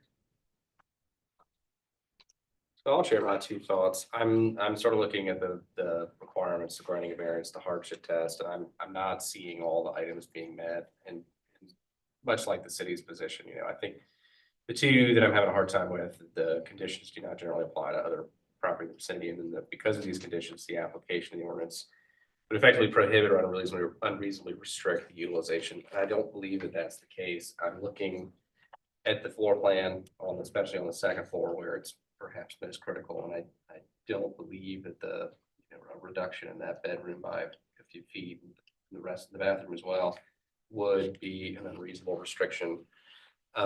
That said, I'm looking really only at the side setback. I'm not too concerned about this, or I'm sorry, I'm looking only at the rear setback as being problematic, less so on the side setback. For Mr. Summerfield's same point, that's a continuation of an existing setback. And I guess I'm wondering if it would be unreasonable to couple those two items, but I don't know what the rest of the board feels about that. So, if the concern is the amount, if you certainly don't want a denial, if it was to be deferred, we could study to see if we can pull it in. I think that's wise, Mr. Adrian. I think that's a good idea. I don't want to say, hey, we can take 5 feet out of it because, Right. all of a sudden my bedroom is a 10 by 12. Sure. We're not gonna tell you how to do your job. You've got to figure that out, certainly. And so I don't want to try and put a number out there, but I do think perhaps a deferral at the stage may be the most appropriate. Right. Okay. So is there a motion? I'll move to defer. All right. Mr. McKay seconds the motion. All in favor, please say aye. Aye. Any opposed? None are opposed. The motion passes. The matter is deferred, and we'll look forward to hearing from you again on this. And again, I'd like to help you and your clients. We just need to be sure that we're all in alignment here. Understand. Okay, thank you. Mr. Chairman, if I might, just to direct the applicant to request that if they have met with the neighborhood association, that maybe the neighborhood association officially issued the letter. They were supposed to they sent it to the BAR and they were supposed to copy you on that. We did not receive anything but the preservation letter, so getting I'll send that to you. that would be great for the record. Thank you, sir. Thank you. All right, thank you. All right, the next item on our agenda, D910 Darlington Avenue, Wagner Terrace, Council District 6, EMS number 463-11-02-113, zoned SR2, requesting a variance from section 54-301 to allow a rear addition with an 11-foot 8-inch rear setback, 25 feet are required. The owner applicant, James and Brooke Seidelman, Mr. Summerfield.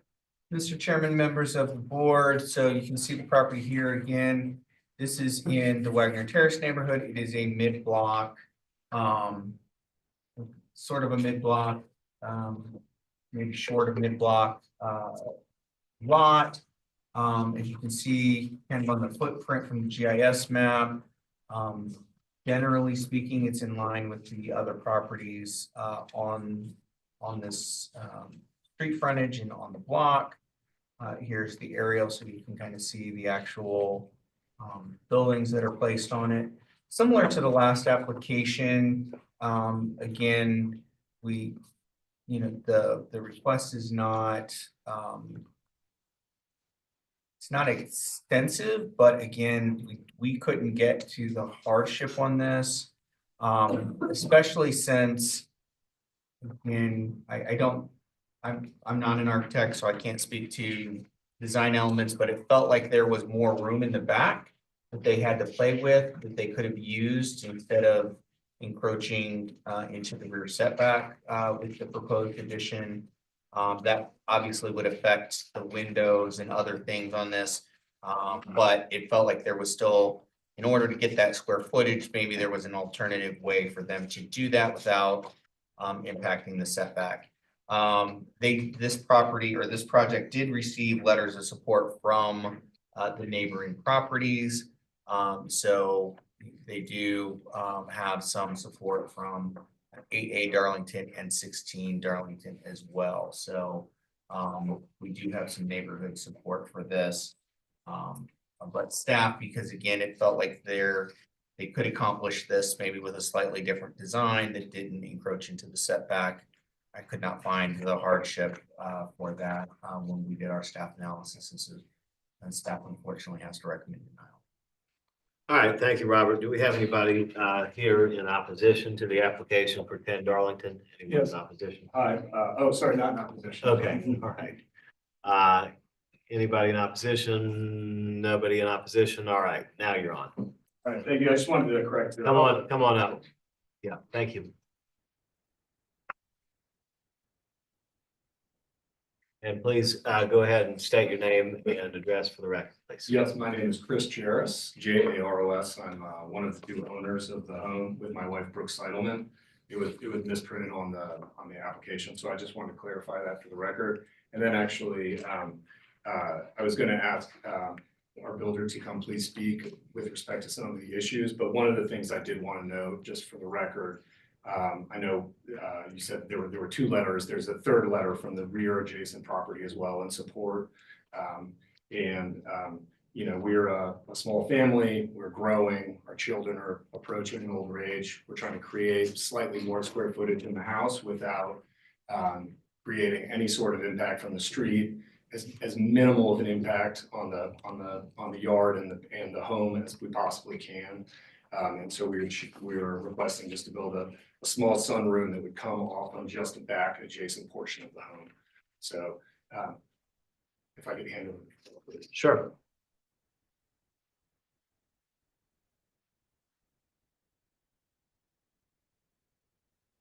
I'm Bruce Kurloff. I'm the contractor for 10 Darlington. Unfortunately, the architect could not be here this evening, so I'm representing her. I wanted to reiterate what they said. This is a family that's lived in this home for 10 years. They are doing a small addition out to the rear because they have a love for the neighborhood, the street, and want to continue to raise their two children in this home. The screened porch that is currently on the project is also intended to become part of the living space of the home. So that was what was preventing us from putting the addition in that space, requiring us to put it where it is in relation to the property. We do have the three letters of support with touching neighbors. One thing that may have gotten submitted late, I emailed it over and then asked the city when I came to the meeting today, is wanted to make sure this client went above and beyond and had hired a drainage engineer, a licensed drainage engineer, which I have the plans here in front of me.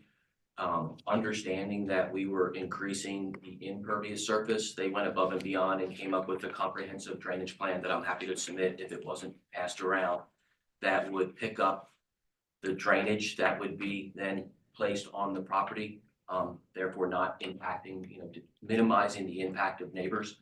And honestly, in doing this all these years, I haven't had anyone as proactive as them to take in consideration what they were doing and how it affected the neighbors who in turn supported the project.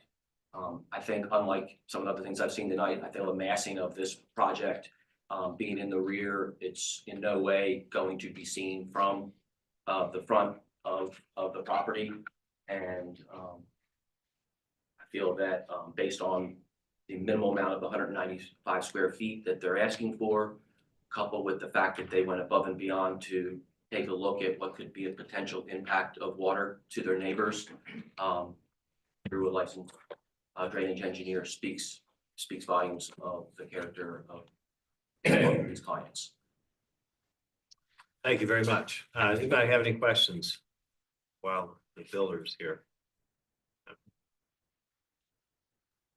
Any questions for Robert, for the city? I have one. How does the existing screen porch calculated to the existing square footage? Is that considered part of the existing square footage of the property? It would be part of the lot coverage, but it's not a part of the square footage for the home. It's not conditioned space. And their request for that sunroom, if it were just a deck, unconditioned space, did they Correct. put that there? Yes, sir. Yeah, at that point, they'd have a 10-foot setback if it was just a deck or a porch. Conditions. So the fact that they're making it covered, it makes the difference. Yeah, enclosing it, yes. Well, it could have a roof on it, but it just can't have Screens. Correct, enclosed, yeah, living space. Screens. It could have screen. It could have screens. Okay. We don't consider screens walls, so you can have a screen porch. I mean, we live in South Carolina, you can definitely have a screen porch. Okay. Porch So, without so, screens. so if they had screens instead of walls, they wouldn't even need our approval. Correct, because at that point, it'd be just the 10-foot setback. Okay. For a porch. All right, discussion.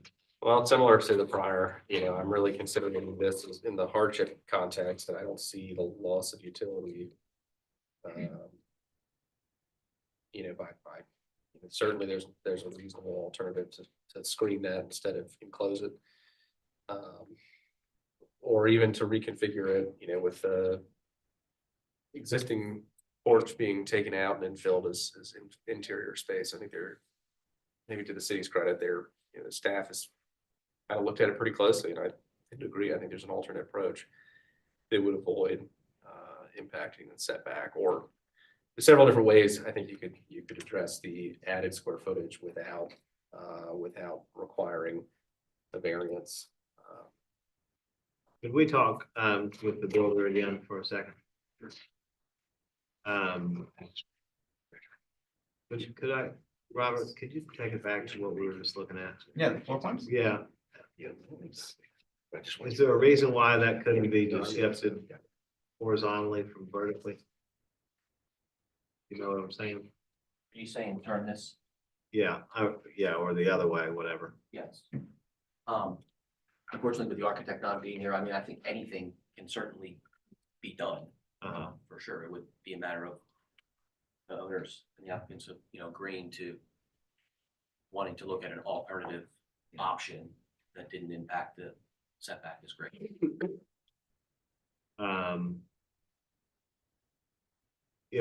Robert, if they shifted that, would that be the stairs? Those stairs that are coming out, would those impact the setback? I guess it's any portion of it. Yeah. Right, yes. I'm looking at Allison so that she can make sure that I am not Okay. misspeaking, but yes.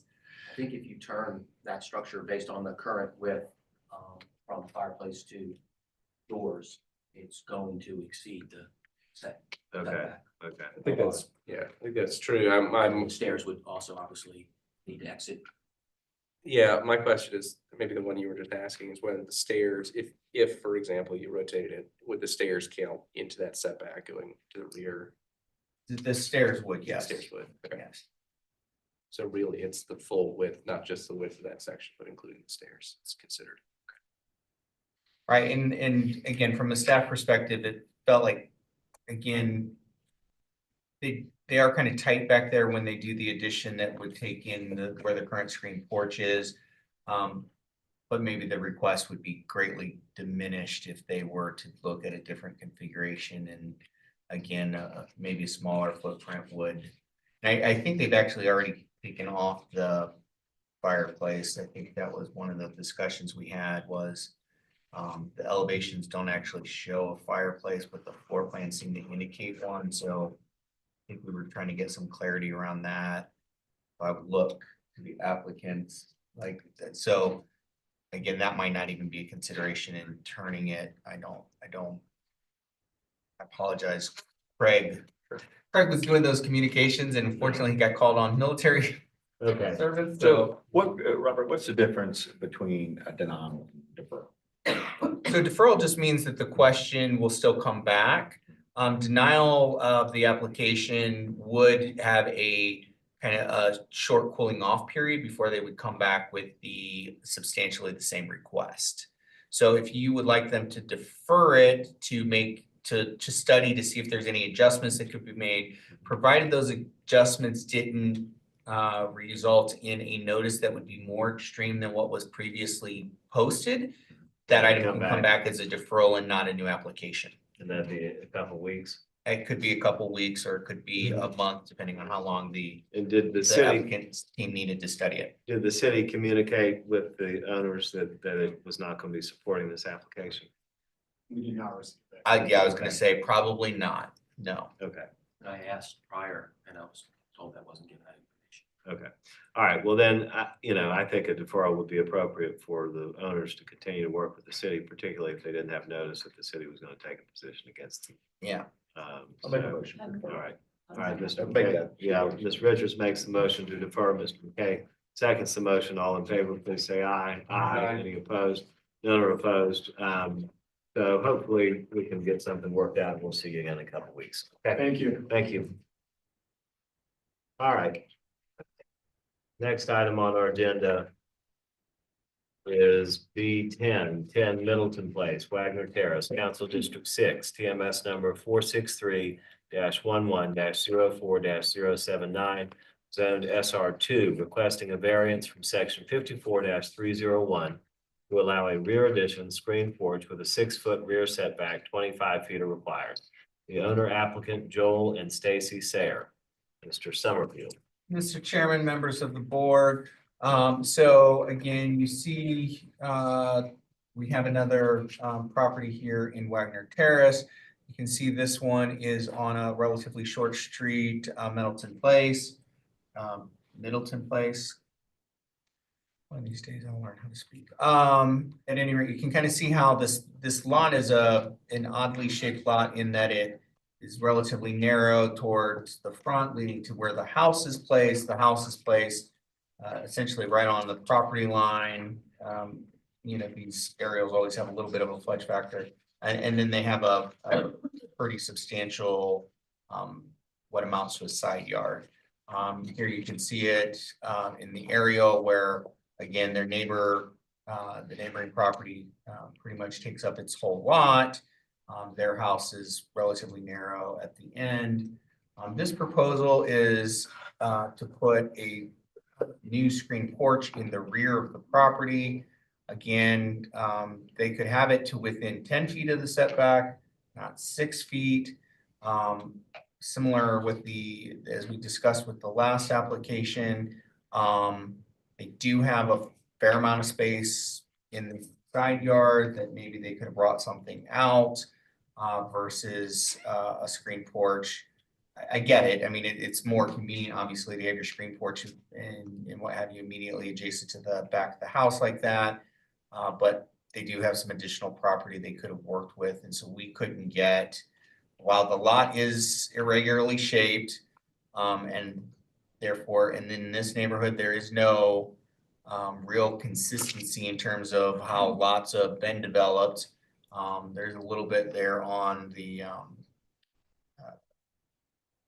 stuff that faces, and I cannot for the life of me remember what street that is. Simon's, thank you. Simon's, Simmons. This is why I want a new zoning administrator, just so that I don't have to, on the record, keep massacring these street names. But I mean, fundamentally, the block doesn't have a real consistent pattern to it. It is an irregularly shaped lot. However, there is a lot of area still to work with that would be within setbacks. And so unfortunately, staff just couldn't find for recommending approval of this. Again, acknowledging the placement, the narrowness of the house, that makes sense. But they also have other area of the property that potentially could have worked for. I will preemptively indicate that I don't believe our staff person spoke with the applicants to let them know staff's position in advance of this meeting. So the fact that we're recommending denial may in fact be a surprise to them. They did have letters of a letter of support for this item from a neighbor on Simmons Street. Okay, thank you, Robert. Do we have anybody in opposition to the application for 10 Middleton Place? I believe 125 is the most closely affected neighbor. That would be, this screen porch would be basically adjacent to their backyard. Anybody here in opposition? Seeing no one in opposition, do we have the owners, applicants?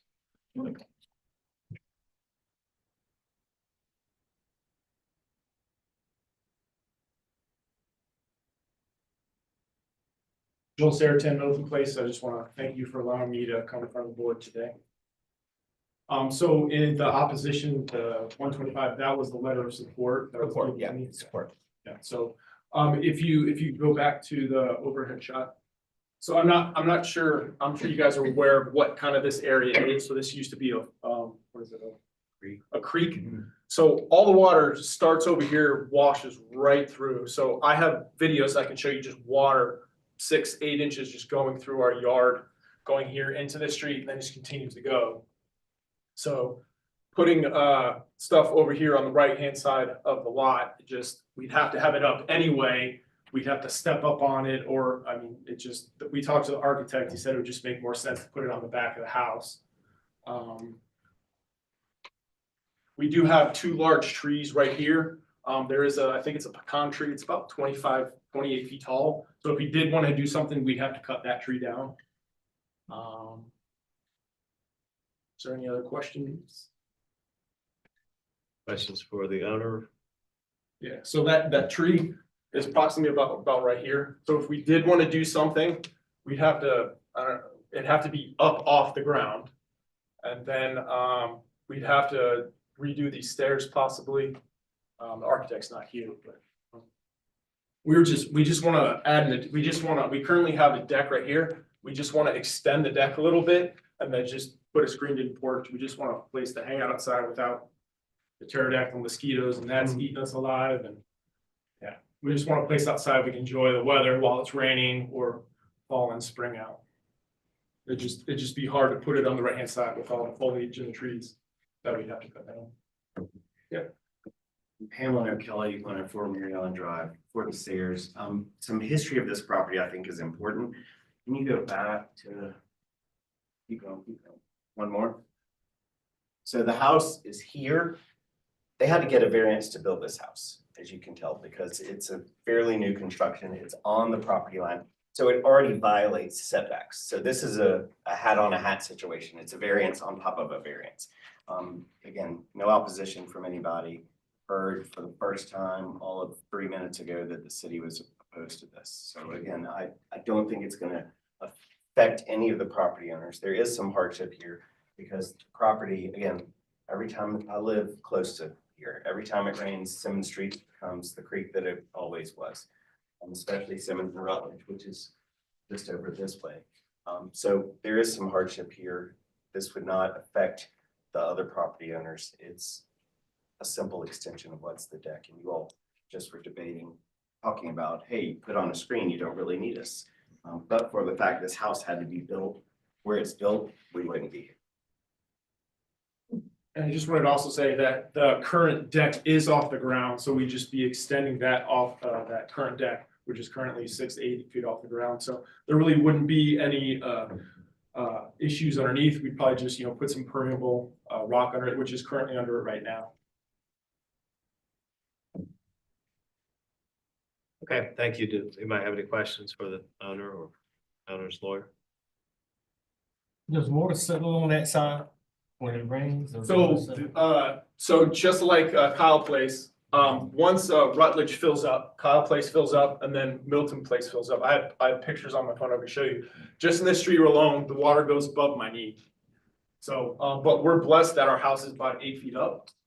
So it doesn't really affect us. My neighbor, his house flooded, this house flooded, and this house flooded in June.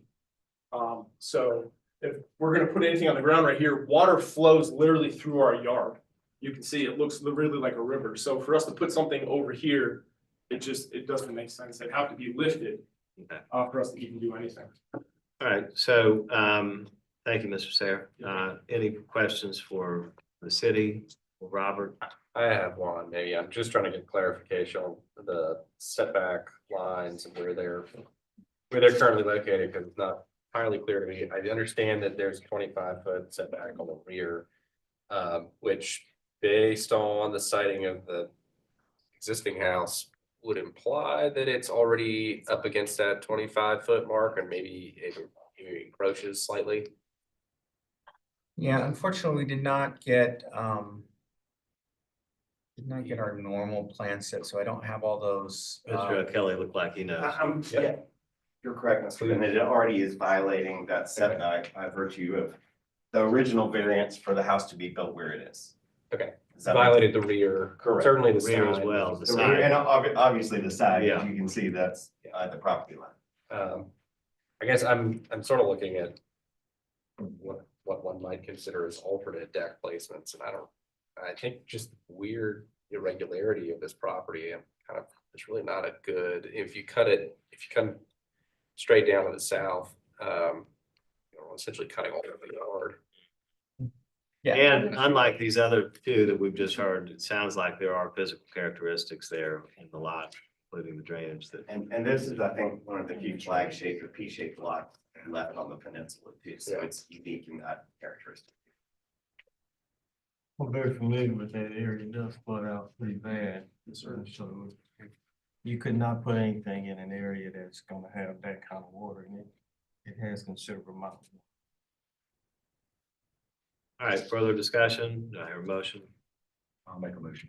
All right, Mr. McKay moves to approve. Mr. Bennett seconds the motion. All in favor, please say aye. Aye. Any opposed? None are opposed. The motion passes 5-0 and the. Thank y'all. Thank you. Yep, and the variance for 10 Middleton Place is granted. Thank you. Appreciate it. All right.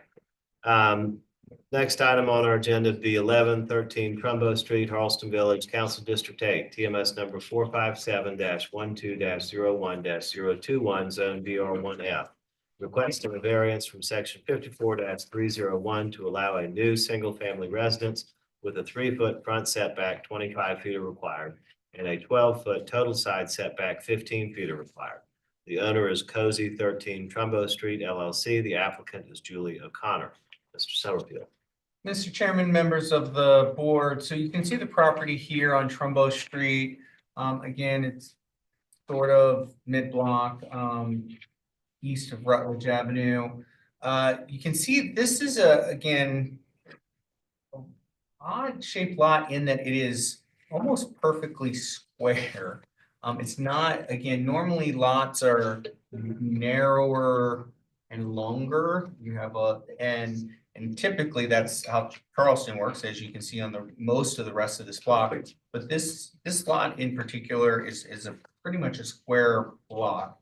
It also means that your building envelope, in order to meet the setbacks for the zoning district, is somewhat constrained because of that square block, because the setbacks are not meant for a square lot. They're meant for a rectangular lot with more depth than width, generally speaking.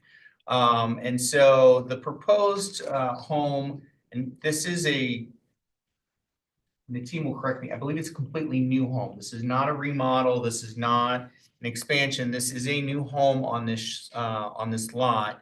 You can see here, in order to fit it into, square peg into square hole, they generally have to be more forward on the property in order to do that.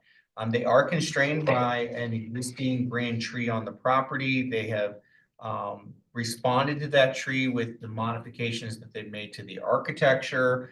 They also have the canopy of a grand tree that's not on their property, but they take into account with the fact that they need to, again, have some additional space from the rear.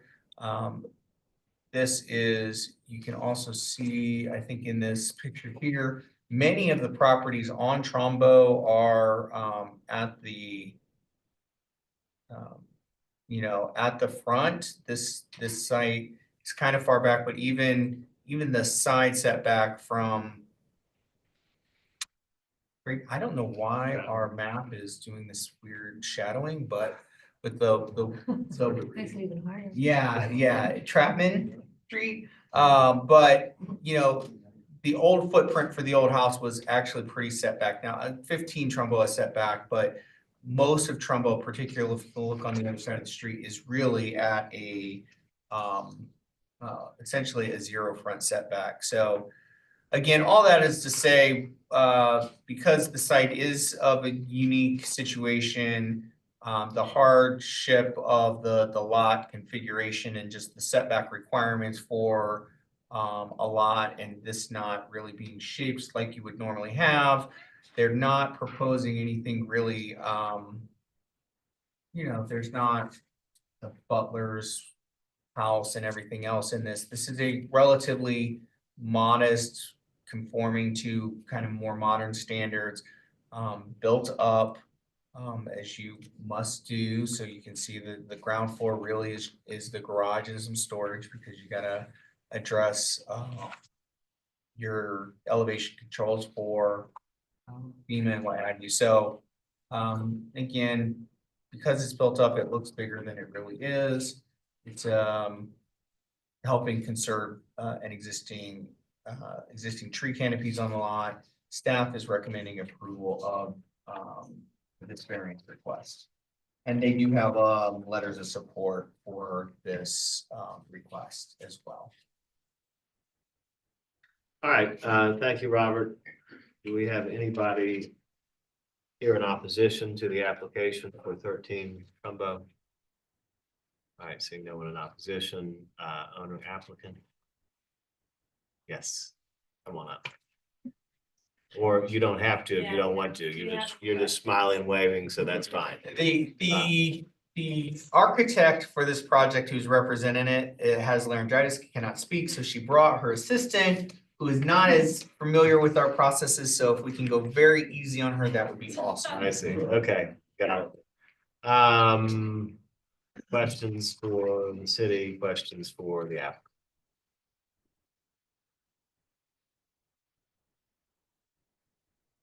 Just want to clarify, because I think I heard you say this is an entirely new construction. Correct. Okay. Is there an existing building currently that's is it getting elevated or is it getting torn down and We have. It's that little. Yeah. The VMU block building. Got that's it. out there. Got it. Yeah, I know that.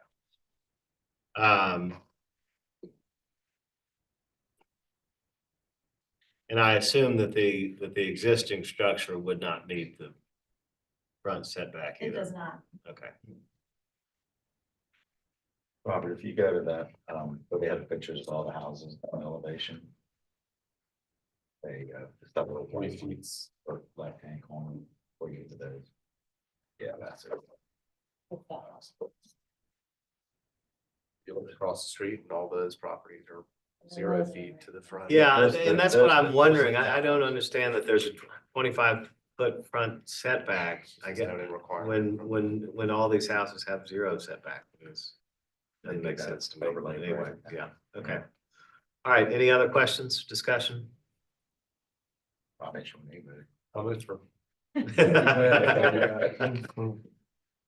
who's moved? All right, Mr. Goodwin has moved for approval. Mr. Bennett has seconded the motion. All in favor, please say aye. Aye. Any opposed? None are opposed. The motion passes and the variance for 13 Trumbo Street is granted. Thank you. All right, the next item is B12 and it's been withdrawn. The next item is B13, 188 Cummings Street, Cannonboro, Elliottboro. Council District 4. EMS number 460-12-01-047, zone DR2F. Requesting a variance from section 54-301 to allow a new single-family home with a 3-foot south side and 3-foot north side setback. 7 feet and 3 feet are required. The owner applicant is Edward Ducrest. Mr. Summerfield, please. Mr. Chairman, members of the board, so you can see the property here at Cummings and Morris. And you can see that again, this is a long, narrow property. You can see the aerial here with the existing home. The proposal would be to add a second dwelling unit to the property. The zoning, the DR2F, right? Yeah. Would allow for that second dwelling unit. So this is all that is a conforming request. Because the lot has the little, you can see the notch there. Or or not notch, I'm sorry. Just the way the existing home is, in order to create some separation to the second home, and because it is a second home on the lot, not like a shed or an accessory structure, it's requesting these, the setback variance. And so again, normally we're not, setback variances are, something we normally don't recommend for. However, this is a lot where they're meeting the lot coverage. It's allowed for a second unit. We are promoting additional, we want additional residential. They're proposing this in a place that is, relatively, without real impact to anyone else. There's high density existing residential on neighboring properties that go again right to lot lines. They're maintaining at least 3-foot separation. So staff is recommending approval of this request. All right, thank you, Robert. Do we have anybody here in opposition to the application for one? So there is a letter of support as well for this request. Okay. Anybody here in opposition to 188 Cummings Street? Okay, hold yours, we'll be right with you. Do we have the owner here? All right. You do have somebody who's gonna speak in opposition. Is there anything you'd like to say to the board? I'm not sure what the opposition is, but like I said, there's a lot of letters of support for it from the neighborhood. I know we've been working with Mark throughout the project because he lives right next door. The property. You probably should. Yeah, Sorry. go ahead and come on up in front of the microphone. State your name and address for the record. It's Edward DeCrease and 188 Cummings Street. Yeah, so like I said, we're asking only for a 4-foot variance difference here. It is only on the back of the property. So I don't think it actually impacts, definitely doesn't impact Mark and his lot. But I have wanted to make sure that we were very upfront and, work with them on whatever we need to do to kind of keep the neighborhood happy. But I think we're only asking, like I said, for a 4-foot variance in the back. And based on, like you said, the lot being such very narrow, and then also it's already taken off with that little notch out, I think about another 2 feet. So that's what's kind of limiting us in the back. Okay, and are you building a new home or are you adding on to existing? New home. Okay. Existing structure there or no? Yeah, we're renovating. Okay. So you're renovating the existing structure and building a second structure. Okay, gotcha. Yeah, and we've got support, like I said, from a lot of the neighbors. The main one that I thought it would impact the most is Rutledge Manor. And they were all for it. And same thing with the neighbor on the other side opposite of Mark, Michael. Okay, great. Thank you, Edward. We'll hear from you again if you want to respond to anything that this gentleman has to say. Come on up.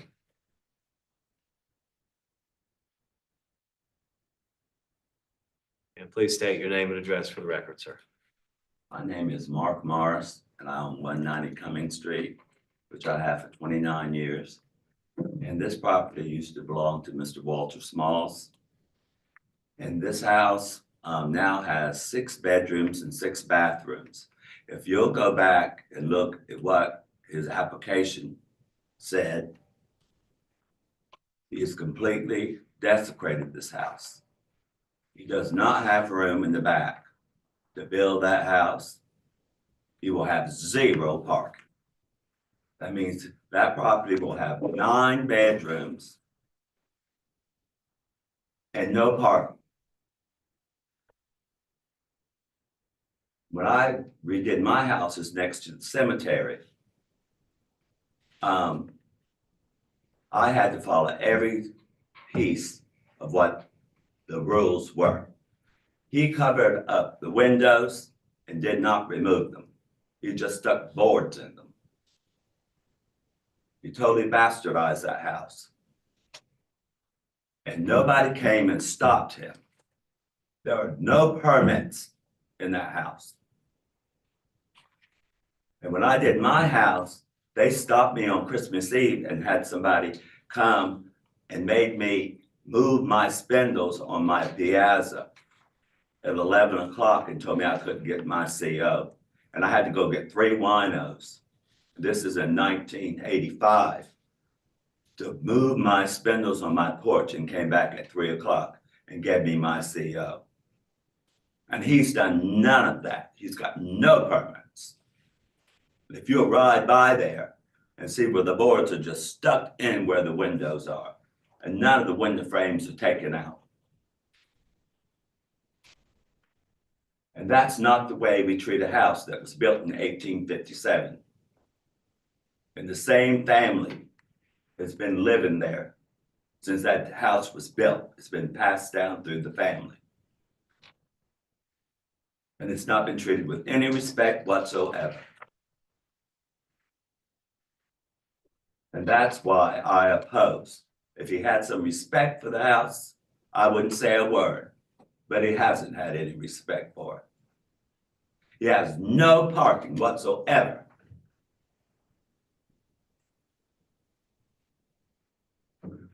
That's all I have to say. Thank you, sir. All right, Mr. DeCrease, you can respond to that. Yeah, honestly, I'm not sure where this is coming from. We do have parking. We've got it in the drawings. We've got 6 parking spots on the property, or will on the property. We also, we renovate or restore houses. I'm not here to rip down a house. I don't want to rip out anything we don't have to. We just did this at 3.5 Doty last year as our first house, and this is our second one. Our objective is not to tear down houses. Our objective is to restore the historical parts as much as we possibly can. We did have to take some windows out in the back because they were so bad, there was nothing we could do with them. I think that's the only thing we've taken out. We actually restored both the porch on the top and on the bottom. That, in my opinion, I thought we had to rip them out. But the builder or contractor that I work with, found a way to keep them. So our objective is to keep as much as we possibly can. Same thing on the inside of the house. We've taken the floors, and it's set up to be a 5-bedroom, 4.5 bath house. I'm not sure where the other's coming from, but again, our objective is to restore it, not restore it. So anything we can save, we definitely will. We've saved everything we can in the house on the floors. We also even went as far as finding restored wood from older houses to use in the places that we don't have them. So I feel like we've actually go above and beyond to restore them and have respect for them. So again, I'm not really sure where this is coming from. So far, it's been a really good project, and kind of working with Mark. He's got a lot of stuff that we had to move that was on the property, on the house. I actually moved it and put it back, even though it is on our property. So again, we're asking for a 3-foot variance in the back, or 4 foot in the back, which again is not going to impact this. So Then he will have no parking at all. None. we have 6. I think you see in the drawings, we have 6 parking. Okay, we'll look at it. All right, thank you, Mr. DeCrease. Is someone, Ms. I just have one Richards has a question. Is question for you. there someone living in the house now, or it's? Nobody's lived in that house, I think, for about 10 years. I have a question for you. Do you have permits? We do. And did you have to go to BAR small for the renovations? I'm not sure if we did or not. I'd have to ask the contractor. They did. We're working with the contractor now on addressing permitting issues and all of that stuff through the BAR and building inspections process. So they did have permits or did not have permits? They have permits. Some work was done that maybe went a little further than the permits, but all of that is being addressed through our building inspections, our building department, and BAR. And they still have to go to BAR for the back house? Yes. Yes, because it will be able to be visible from the right of way. Does the, I see the 4 cars under this house, but I don't see like a site plan for the parking and maybe Yeah, so the request was just for this, so you're correct. The site plan is minimal here. I think we probably, in hindsight, would have requested something a little more extensive to address the driveway that leads back to the parking that they're showing. However, our review was just for the new structure and that it complied with having identified 2 parking spaces. Again, I think on the site plan, we should have requested a clearer access route to those 2 parking spaces than we did. Is there a requirement for a turn radius to be shown? or Not for residential. Okay. Yeah, so the first 2 spots would be at the end of the existing house. And then the 4 spots are underneath the new residence. So that's where the 6 would come from. Is the intent for the front property to be or the front building to serve as single family residence as well as the rear? Is that it's not being, what am I trying to ask? Is it expected to be rental, some form of rental or owner occupied? One would be rental, one would be owner occupied. Okay. One in the back is what we're building for owner occupied. For owner occupied? And Is it short term or long term rental? it's in the short term, but we're not sure if we're gonna do short term or long term. Can you have short term rental in front as the primary structure if the owner occupied? I feel like we've run into this issue previously, right, where the owner occupied the rear, but wouldn't get approval for short term rental. And I've going talked to them with further. that, Okay. and they did say it would be approved. For short-term rental? For short term, yes, if we go that direction. I think in the last one, they did not approve the major dwelling, the primary dwelling. That's what it was. For STR, Okay. because it can't be the diminutive can't be the residential. But we don't have an application for that. That's not before us. Not only, Yeah. not before you, but the city officially hasn't received that application yet. Because they have to build this house before they make any of those types of requests. So I guess the other, this is sort of the part that I'm curious about, is it seems to me that you could pull the rear building 4 feet forward, except that if you do that, perhaps you wouldn't be able to park and turn around at the same time. And that's the part that I'm that maybe triggers the hardship aspect. And so maybe you can confirm that that's the reason why it's pushed. That is one of the reasons. 3 feet is- back. Yeah, Okay. in order to get enough parking spots there, because again, there's only 1 parking spot in front of the house. So I think that would be the only viable one for, if we live there, and it would be on the street, along with the driveway. So that's why we wanted to make at least 6 spots back in there, to take everything off the street. And would those 4 spaces all be available to tenants? Yes. That's a game. They couldn't be available to anybody else. They Well, would sure, only be no, I available understand to that. one property. I'm just from the mechanics of having a tenant occupy 2 spaces under the residential space. And I guess I do want to clarify, because you did ask about maneuverability. So maneuverability does not count for a purely residential property. That said, part of the short-term rental requirements actually does require that all parking for, if it were to go that way, again, not saying it would, but if it were to go that way, short-term rentals do have to demonstrate maneuverability. So while a single-family home doesn't have that requirement for you to live in it, in fact, you can back out onto a street. Short-term rental, because we do treat it as a weird quasi-residential commercial thing, part of that ordinance does require that the parking be on site and that it meet maneuverability requirements. Not long-term rental though, short. Not lot, correct. Only things that would qualify as short-term rental, which would be any rental that is 30 days or less. Yeah, I Or think less to- than 30 I days. think to your point though, whether it's long or short term, you still need parking. For it. Not Completely completely agree. mandatory, but. Yeah. It is mandatory. There's no parking. It absolutely, to be clear, parking is mandatory. That's what I mean, there's no parking around there, so you'd have to have it at the. Okay. All right, thank you, sir. You had one other thing to add? You can, yeah, come on out. Very limited, please. Like I said, period. There's no parking. Okay? I don't know where he's getting it, that he's got parking, he has no parking. Okay. Unless he's got one of those Carvana machines, then he'll have parking. Other than that, there's no parking. Thank you. All right, any discussion? I feel like maybe there's not enough information. Without a site plan showing the parking spaces clearly outlined, this is very difficult to try and make a decision on. You may. We'll work with the applicant to get a better site plan if you want to defer it so that we can provide you better documentation for that. Well, I think if we defer, I think I'd do a good due diligence on short-term versus long-term rentals and what your requirements may be, what house you live in and what house you don't.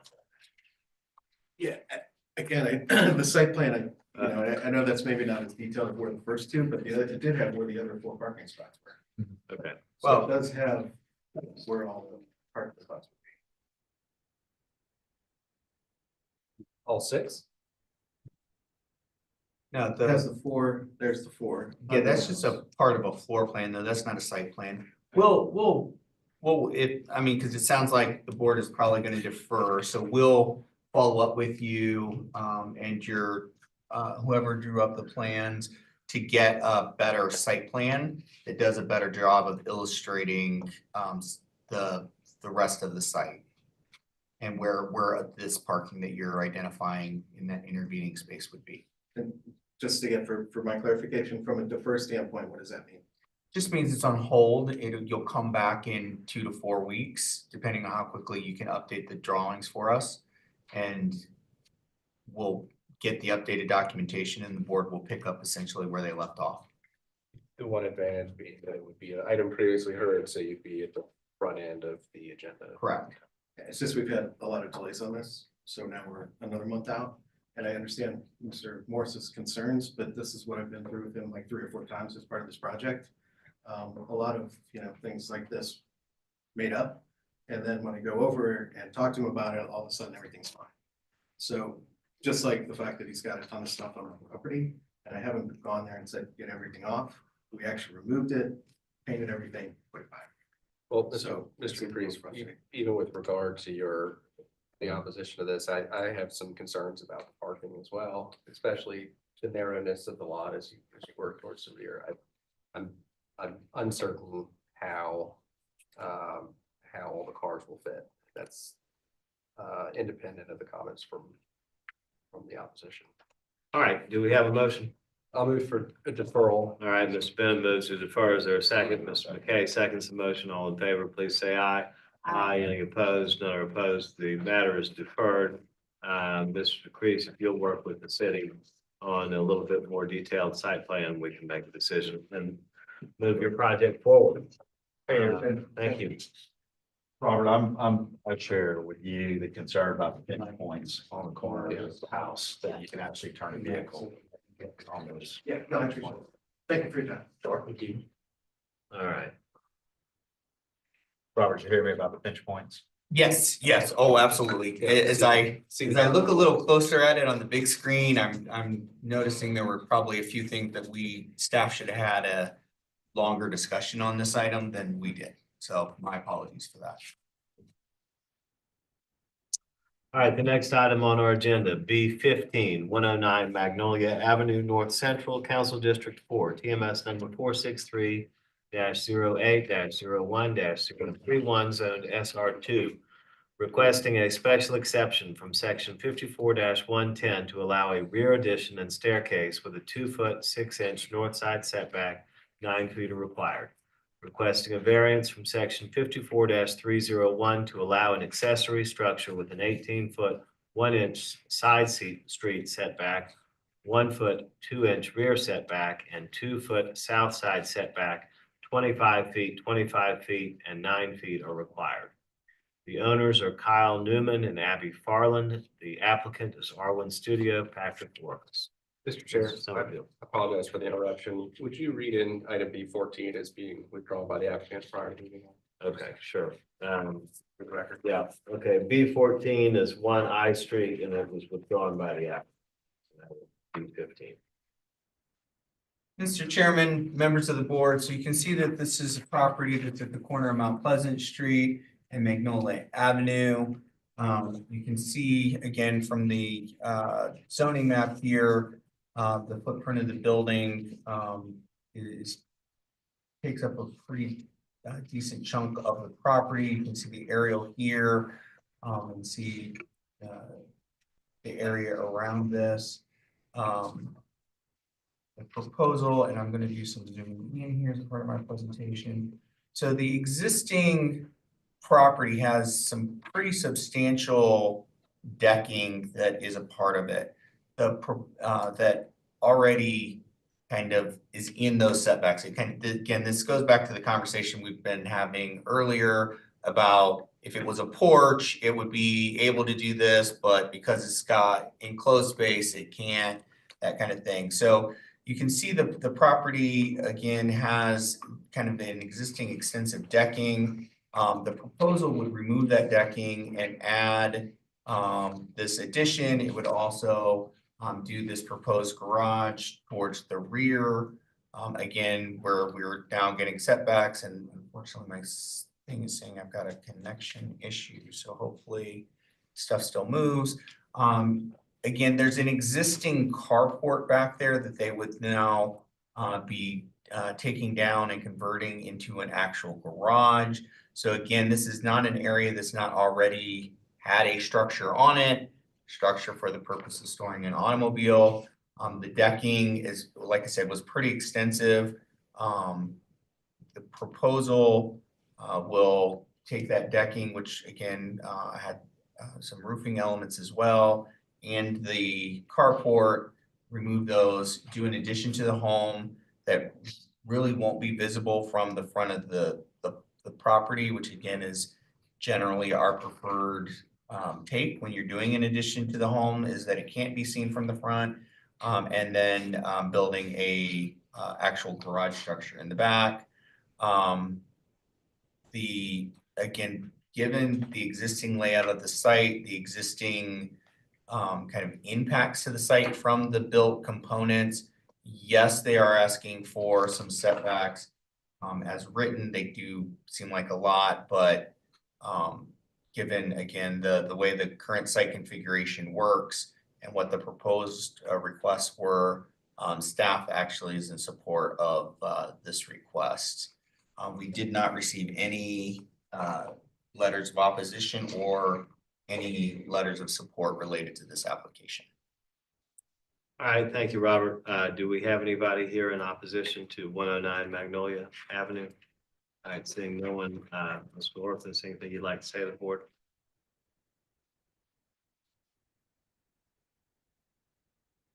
For this government suite architecture and the architect, just like to add a couple of points. We did have a letter of support from the neighbor at 260 Rutledge, who is the backyard where the garage structure will abut to.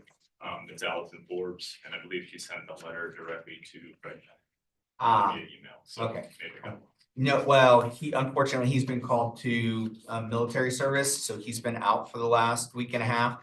So anything that was sent directly to him I believe didn't this then came get in 3 weeks ago, so hopefully it got somewhere, but I can forward that on if need be for the record. You wouldn't mind sending that to me? I'll give you my card if you need an email address, just so that we can make sure it's in the file. For sure, of course. And then secondly, like was presented, there's a lot of existing building here. We are reducing all of the setbacks to some extent for on all sides. And significantly, the lot coverage, the building coverage is currently at 54%, and we are taking that back down to 50% to be in accordance with the zoning laws. Thank you. All right, any questions for the applicant? Any questions for the city? All right, Ms. Richards moves to approve. Is there a second? I'll second. All right, Mr. Bennett seconds the motion. All in favor, please say aye. Aye. Any opposed? None are opposed. The motion passes, and the special exception and variance for 109 Magnolia Avenue are approved. Thank you. Thank you. All right, the next item on our agenda is B16 444 Ray Street, West Side, Council District 6. PMS number 460-03-03-035, zoned DR2F requesting a use variance from section 54-201 to allow an office use, requesting a special exception under section 54-511 to provide 0 off-street parking spaces. 2 are required. The owner applicant is Peter Derry. Mr. Summerfield. Mr. Chairman, members of the board, so you can see that this is at the corner of Ashley Avenue and Race Street. This area should be familiar because we had a very similar application for right across the street, right across Ashley Avenue at the for the other property that's in this residential zoning district. That was for reestablishing some residences as well as there's a retail use there as well for part of it, a restaurant and 0 parking spaces. So you can see on the zoning map here, again, the existing building takes up most of the lot, and what remains is really at those street frontages. You can see on the aerial here, it doesn't really provide any opportunity for parking on site. You can see the survey of the existing lot. Again, there's not really any space. You could not actually get a curb cut to go into the side yard that is available because of the proximity to the intersection of Ashley Avenue. And so there's just not an opportunity really to provide parking for this location. The existing floor plan has 2 bedrooms and a dining / kitchen area. It really, as a residence, is relatively limited. My understanding is these bedrooms are converted to offices. Obviously, they'll keep the bathroom. And I think I don't believe we received an update on exactly what they were proposing to do with the dining area in the house in the renovation. But again, a relatively small office use, only 2 parking spaces required. We want to see these properties inhabited and used and reused. And so this is, I think, an appropriate adaptive reuse for this property. It doesn't have parking now. 2 spaces would be required for it if it was being used as residential. So those folks would be parking on the street. 2 spaces are required for the size of the office that would be proposed. So staff is recommending approval of the use variance to allow for the office as well as the special exception for parking. All right, thank you, Robert. Do we have anybody in opposition to the application for 444 Race Street? Seeing no one in opposition, do we have Mr. Derry here? All right, Mr. Derry, would you like to say to the board? Yeah, good evening. Thank you for your time. Yeah, owner of 444 Race Street.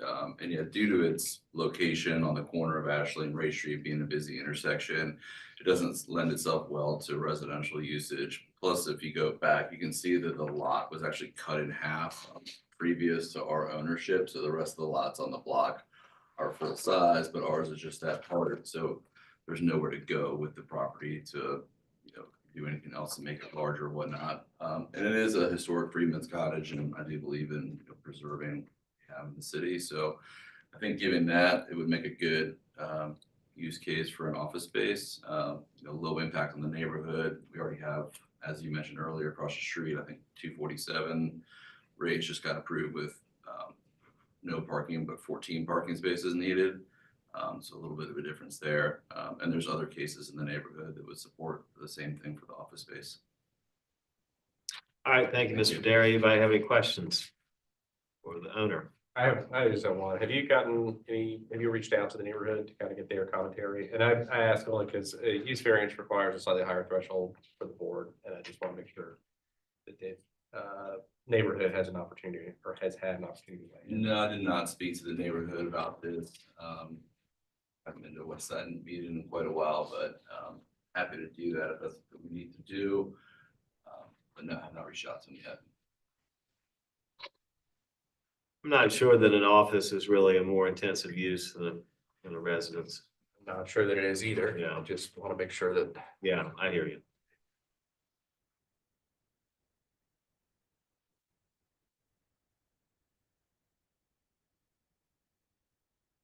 And we received no communication regarding this particular item, no phone calls, as well as no actual submitted letters of support or opposition. I move for approval. All right, Mr. Goodwin moves to approve. Is there a second? I'll second. All right, Mr. Bennett seconds the motion. All in favor, please say aye. Aye. Any opposed? None are opposed. The use variance for 444 Main Street is approved. Thank you, Mr. Dario. Thank you all. And the special exception. Oh, and excuse me, and the special exception for the 0 off-street parking spaces also approved. Thank you. All right. Next item on our agenda is B17, 2304 Delano Street, Rosemont, Council District 4, PMS number 464-01-00-057, zoned SR1, requesting a special exception under section 54-501 to build a single-family residence on a lot of insufficient size. Requesting a variance from section 54-301 to allow a new single-family residence with an 8.5 west side setback, 9 feet are required. The owner applicant is Northway Low Country 2025 LLC. Mr. Summerfield. Mr. Chairman, members of the board, you can see the property here in Rosemont. It's a little off of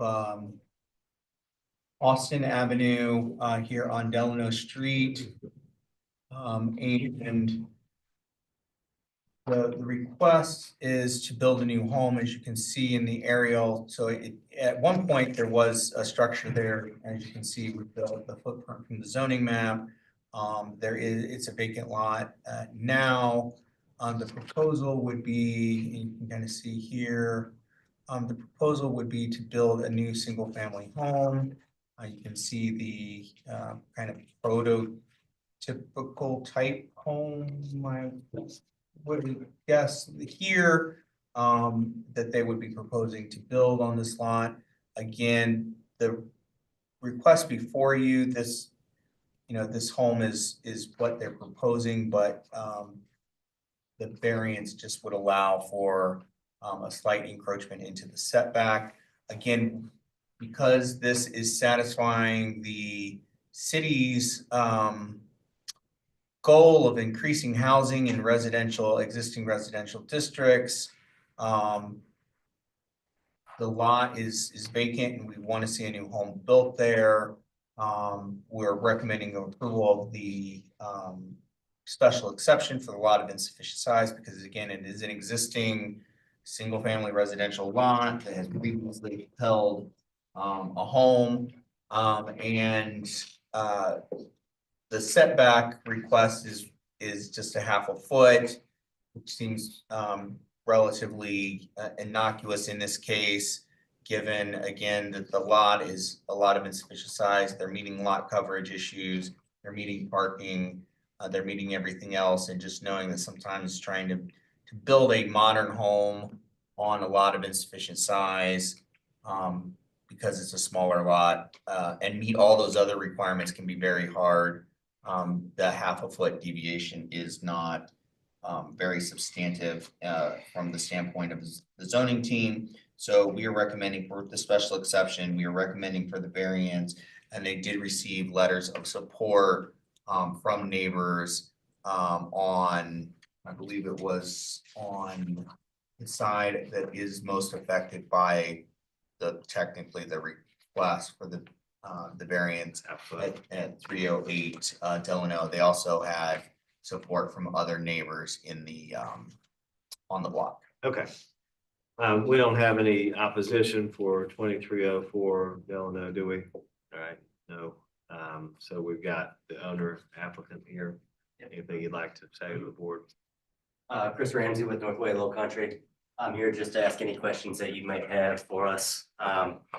As Mr. Summerfield was saying, we're just trying to build a modest home in an area that's really in high demand and need for the market. We have neighborhood support, and it's kind of a funny shaped lot. It's really difficult to put a perfectly rectangular shaped home on that. So we did our best to fit it in and just want to comply with requirements the best that we could. All right, thank you, sir. Any questions for the owner or any questions for Robert? I have a question maybe for the city. What's the house that's being proposed obviously looks like a spec house Is there concern from the city standpoint about a street facing garage in this neighborhood? Seems a little out of character. I didn't know if that had been reviewed or if that is necessarily an issue before this board. Yeah, unfortunately, we don't have any rule for this that would apply that would require or not allow for the front facing garage door. I think you're right, a front facing garage door that is even or forward of the plane of the structure is inconsistent with Charleston period, but also definitely this neighborhood. So that would be something we would encourage the property owner and the developer to look at. However, that is kind of outside of our purview for this application. And technically, we wouldn't be able to require that as a part of their zoning conditions. Okay. When we would be reviewing this. I don't know. Yeah, as well. BAR A goes lot up, of the existing building's size. gone. How big was the lot? This lot is, that's a great question. Did we not include that in the? No, it's No, we very- didn't. No, that's our bad. We've been falling down on it a little bit. That's my fault. Might be on that.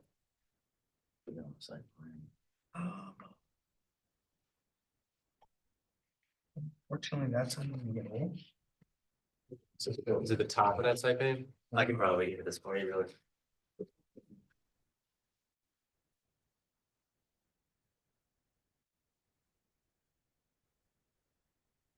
It's roughly 50 by, like a pretty standard lot for the, 4,718 square feet. For the SR1, it needs to be 9,000. 9,000 square feet. I was wondering, the neighborhood has a homeowners association? there's a homeowners association. We have reached out to them and didn't get any opposition on it. Neighborhood association, not an HOA. That's correct.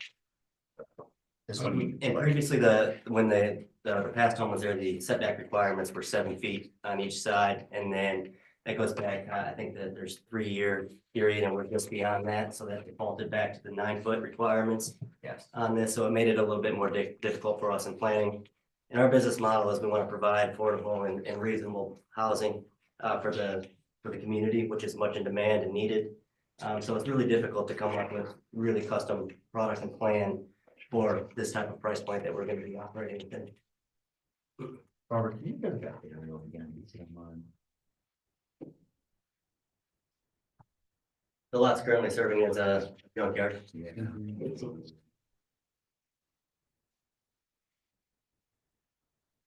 I was just looking at, you just go north of there, you can see a couple houses that have driveways and looks like they may have a garage facing the front at the very top.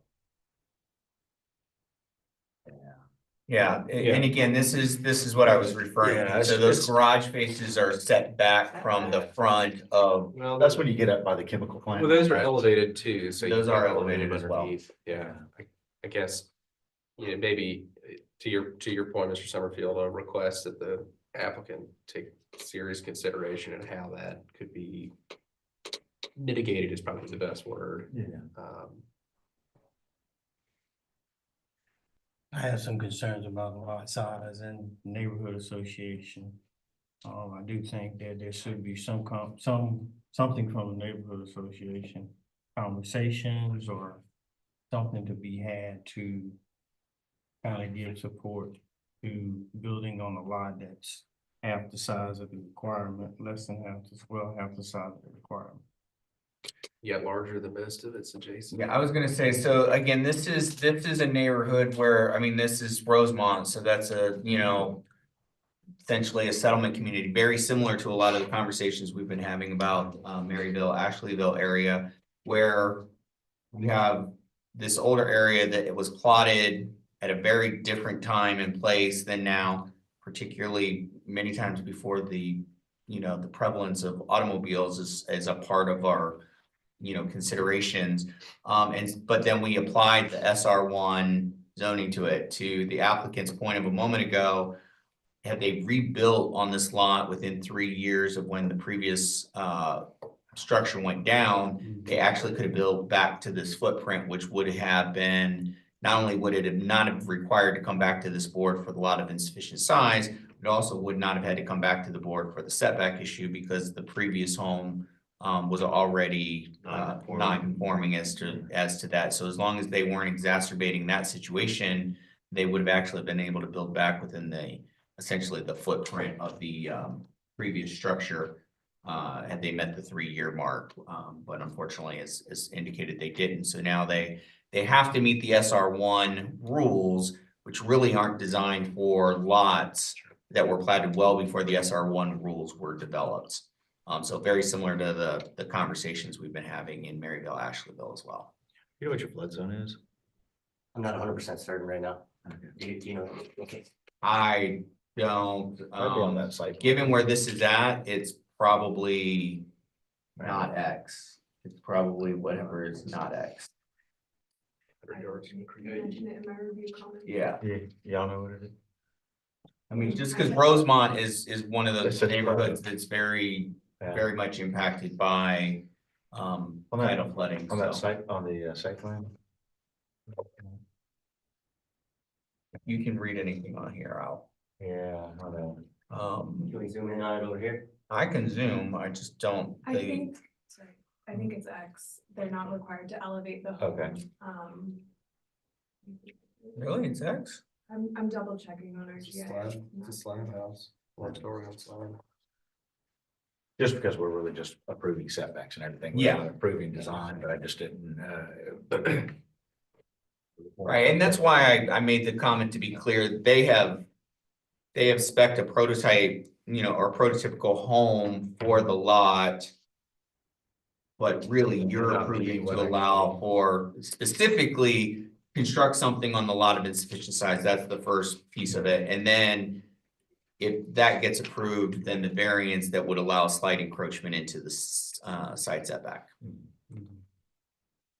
And we do want to echo that we do have support from the neighbors, especially on that west side. We'll be encroaching into her property there. Well, the setback adjacent to her property. Yeah, that's You're not correct. I'm sorry, encroaching in I any. apologize.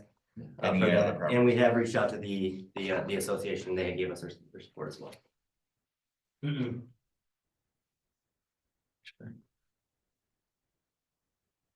So make sure I'm clear. You said you reached out to the neighborhood association and they gave you support. That's correct. We've had great conversations with lots of people over there. They're excited to see what we do.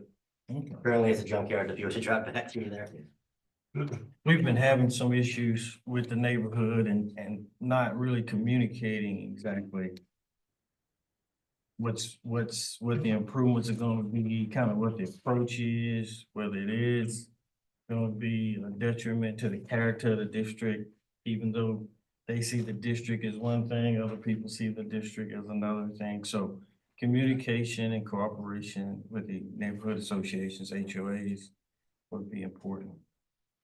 But if I understand you correctly, you've done that. That's correct. And I think if you drive around in the neighborhood, you'll see that there's homes of similar style being constructed over there right now.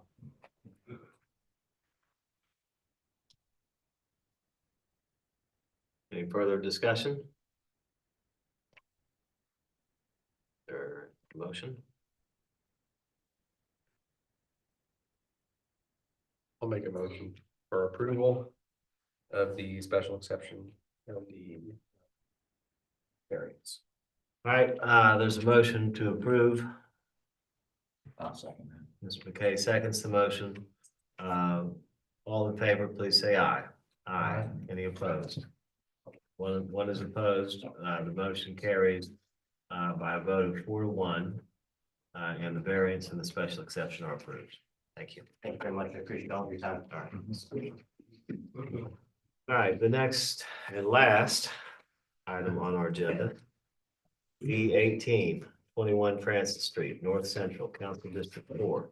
PMS number 463-15-04-102. DR2F, requesting an after-the-fact variance for a rear staircase that is 3 feet 1 inch from the west side property line. 7 feet are required. The owner applicant is Melissa Bernal. Summerfield. Mr. Chairman, members of the board, so you can see where this property is on Francis Street, here just east of Rutledge Avenue, along a narrow lot. Can see here in the aerial, the other properties in that vicinity. You can see here the site plan, kind of zoomed in here, where they've done this, two-story, it's called a deck there. It's not really a deck. It's really just staircase, that comes down. This is a, staircase that was built without permits. As a result, they need to come forward and get, this variance in order to get permits to substantiate it. I'm not quite sure what it, I'm assuming there's some other improvement that they're requesting that must have caused us to find that the staircase had been built without the necessary permits, and it was encroaching into the setback. They do have letters from their engineering company, one engineering company from this year, as well as a letter from this year from the company who did work on the property back in 2022, which, if I understood, and I'm gonna look to the owner, that was before the current owner owned it. Before I owned it. Yes, okay. So, you know, we do have a situation where we have work that was done by one party, property was sold, didn't come up in the due diligence, and now they're trying to do something with their property and they're having to rectify a situation that was contemplated by someone else. You read the letter, they try to make a case for why they did the switchback zigzag versus, I think previously it was a straight down stairway. They talked about a concern for falling or something of that nature, and the fact that you wouldn't have a landing to stop you from going straight down. That's all well and good, but that type of stairwell is permissible. There seems like there could have been other ways they could have done it. This is not her fault. I want to be clear. We understand that she bought the property as it is. However, it seems like there's other ways the stair could have been configured that would not have encroached within the setback. Therefore, staff recommends denial. This is after the fact. It is an existing stairwell that will need to get permits, will need to be inspected, all of those things for safety. Yeah, so there it is. Okay, do we have? And there's a letter of support as well. Anybody opposed to 21 Francis Street? No, I don't think so. So we have the owner and the owner's support group.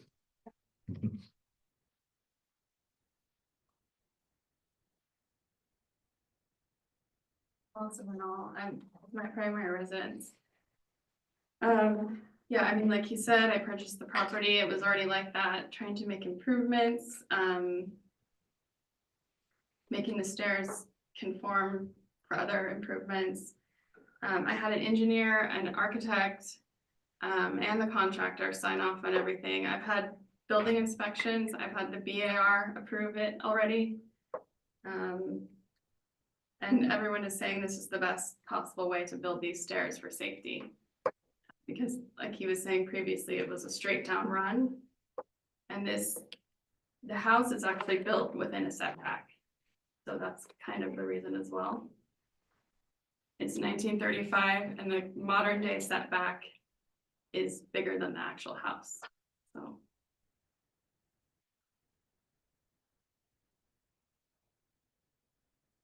And these stairs are the sole exit and entry to the top unit. It is a duplex. So in an emergency situation, having stairs run straight down is not ideal. I mean, a hardship for me is, I'm unable to rent one of the units until this is resolved and make improvements on the bottom. I've spent 5 months trying to figure out how to do this and go through every step and everything that the building inspections and the BAR has told me to do. This is kind of the final step just for me to be able to live in and enjoy my home. basically. You know, since I can't rent it out, I don't have the money to change, and it's kind of been a really big financial burden on me in the past 6 months that I've been trying to do this. So. Thank you. Does anybody have any questions for Ms. Bernal? Thank you very much. I still have letters from my neighbors stating it. Yes. So we have those letters in here. Yeah. Yeah.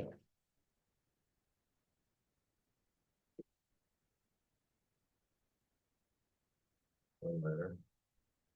And 710 Rutledge is the letter that we have, and that would be the property that's most closely affected by the encroachment into the setback, because that would be the Their property backyard that is- backs to there. Their backyard is adjacent to it. Yeah. Mhm. All right, any questions for city?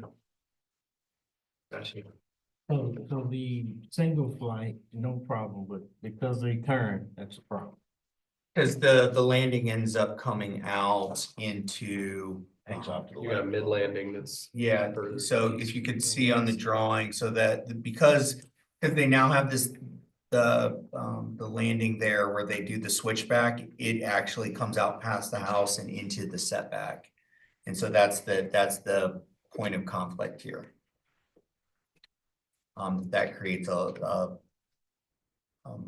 encroachment into the setback there. Like I said, they do have support of the neighbor that is most closely affected. So that property that says lot 84 on this drawing, that would be the property that has submitted the letter of support for the stairwell. As documented, again, the switchback approach is generally, from a safety perspective, is a preferred way to do it. Just as I'm always told, though, engineers can always find a way if you give them enough money. So there are options that would not necessarily include, and could still have landings that would not necessarily impact the setback. Again, that said, it is after the fact.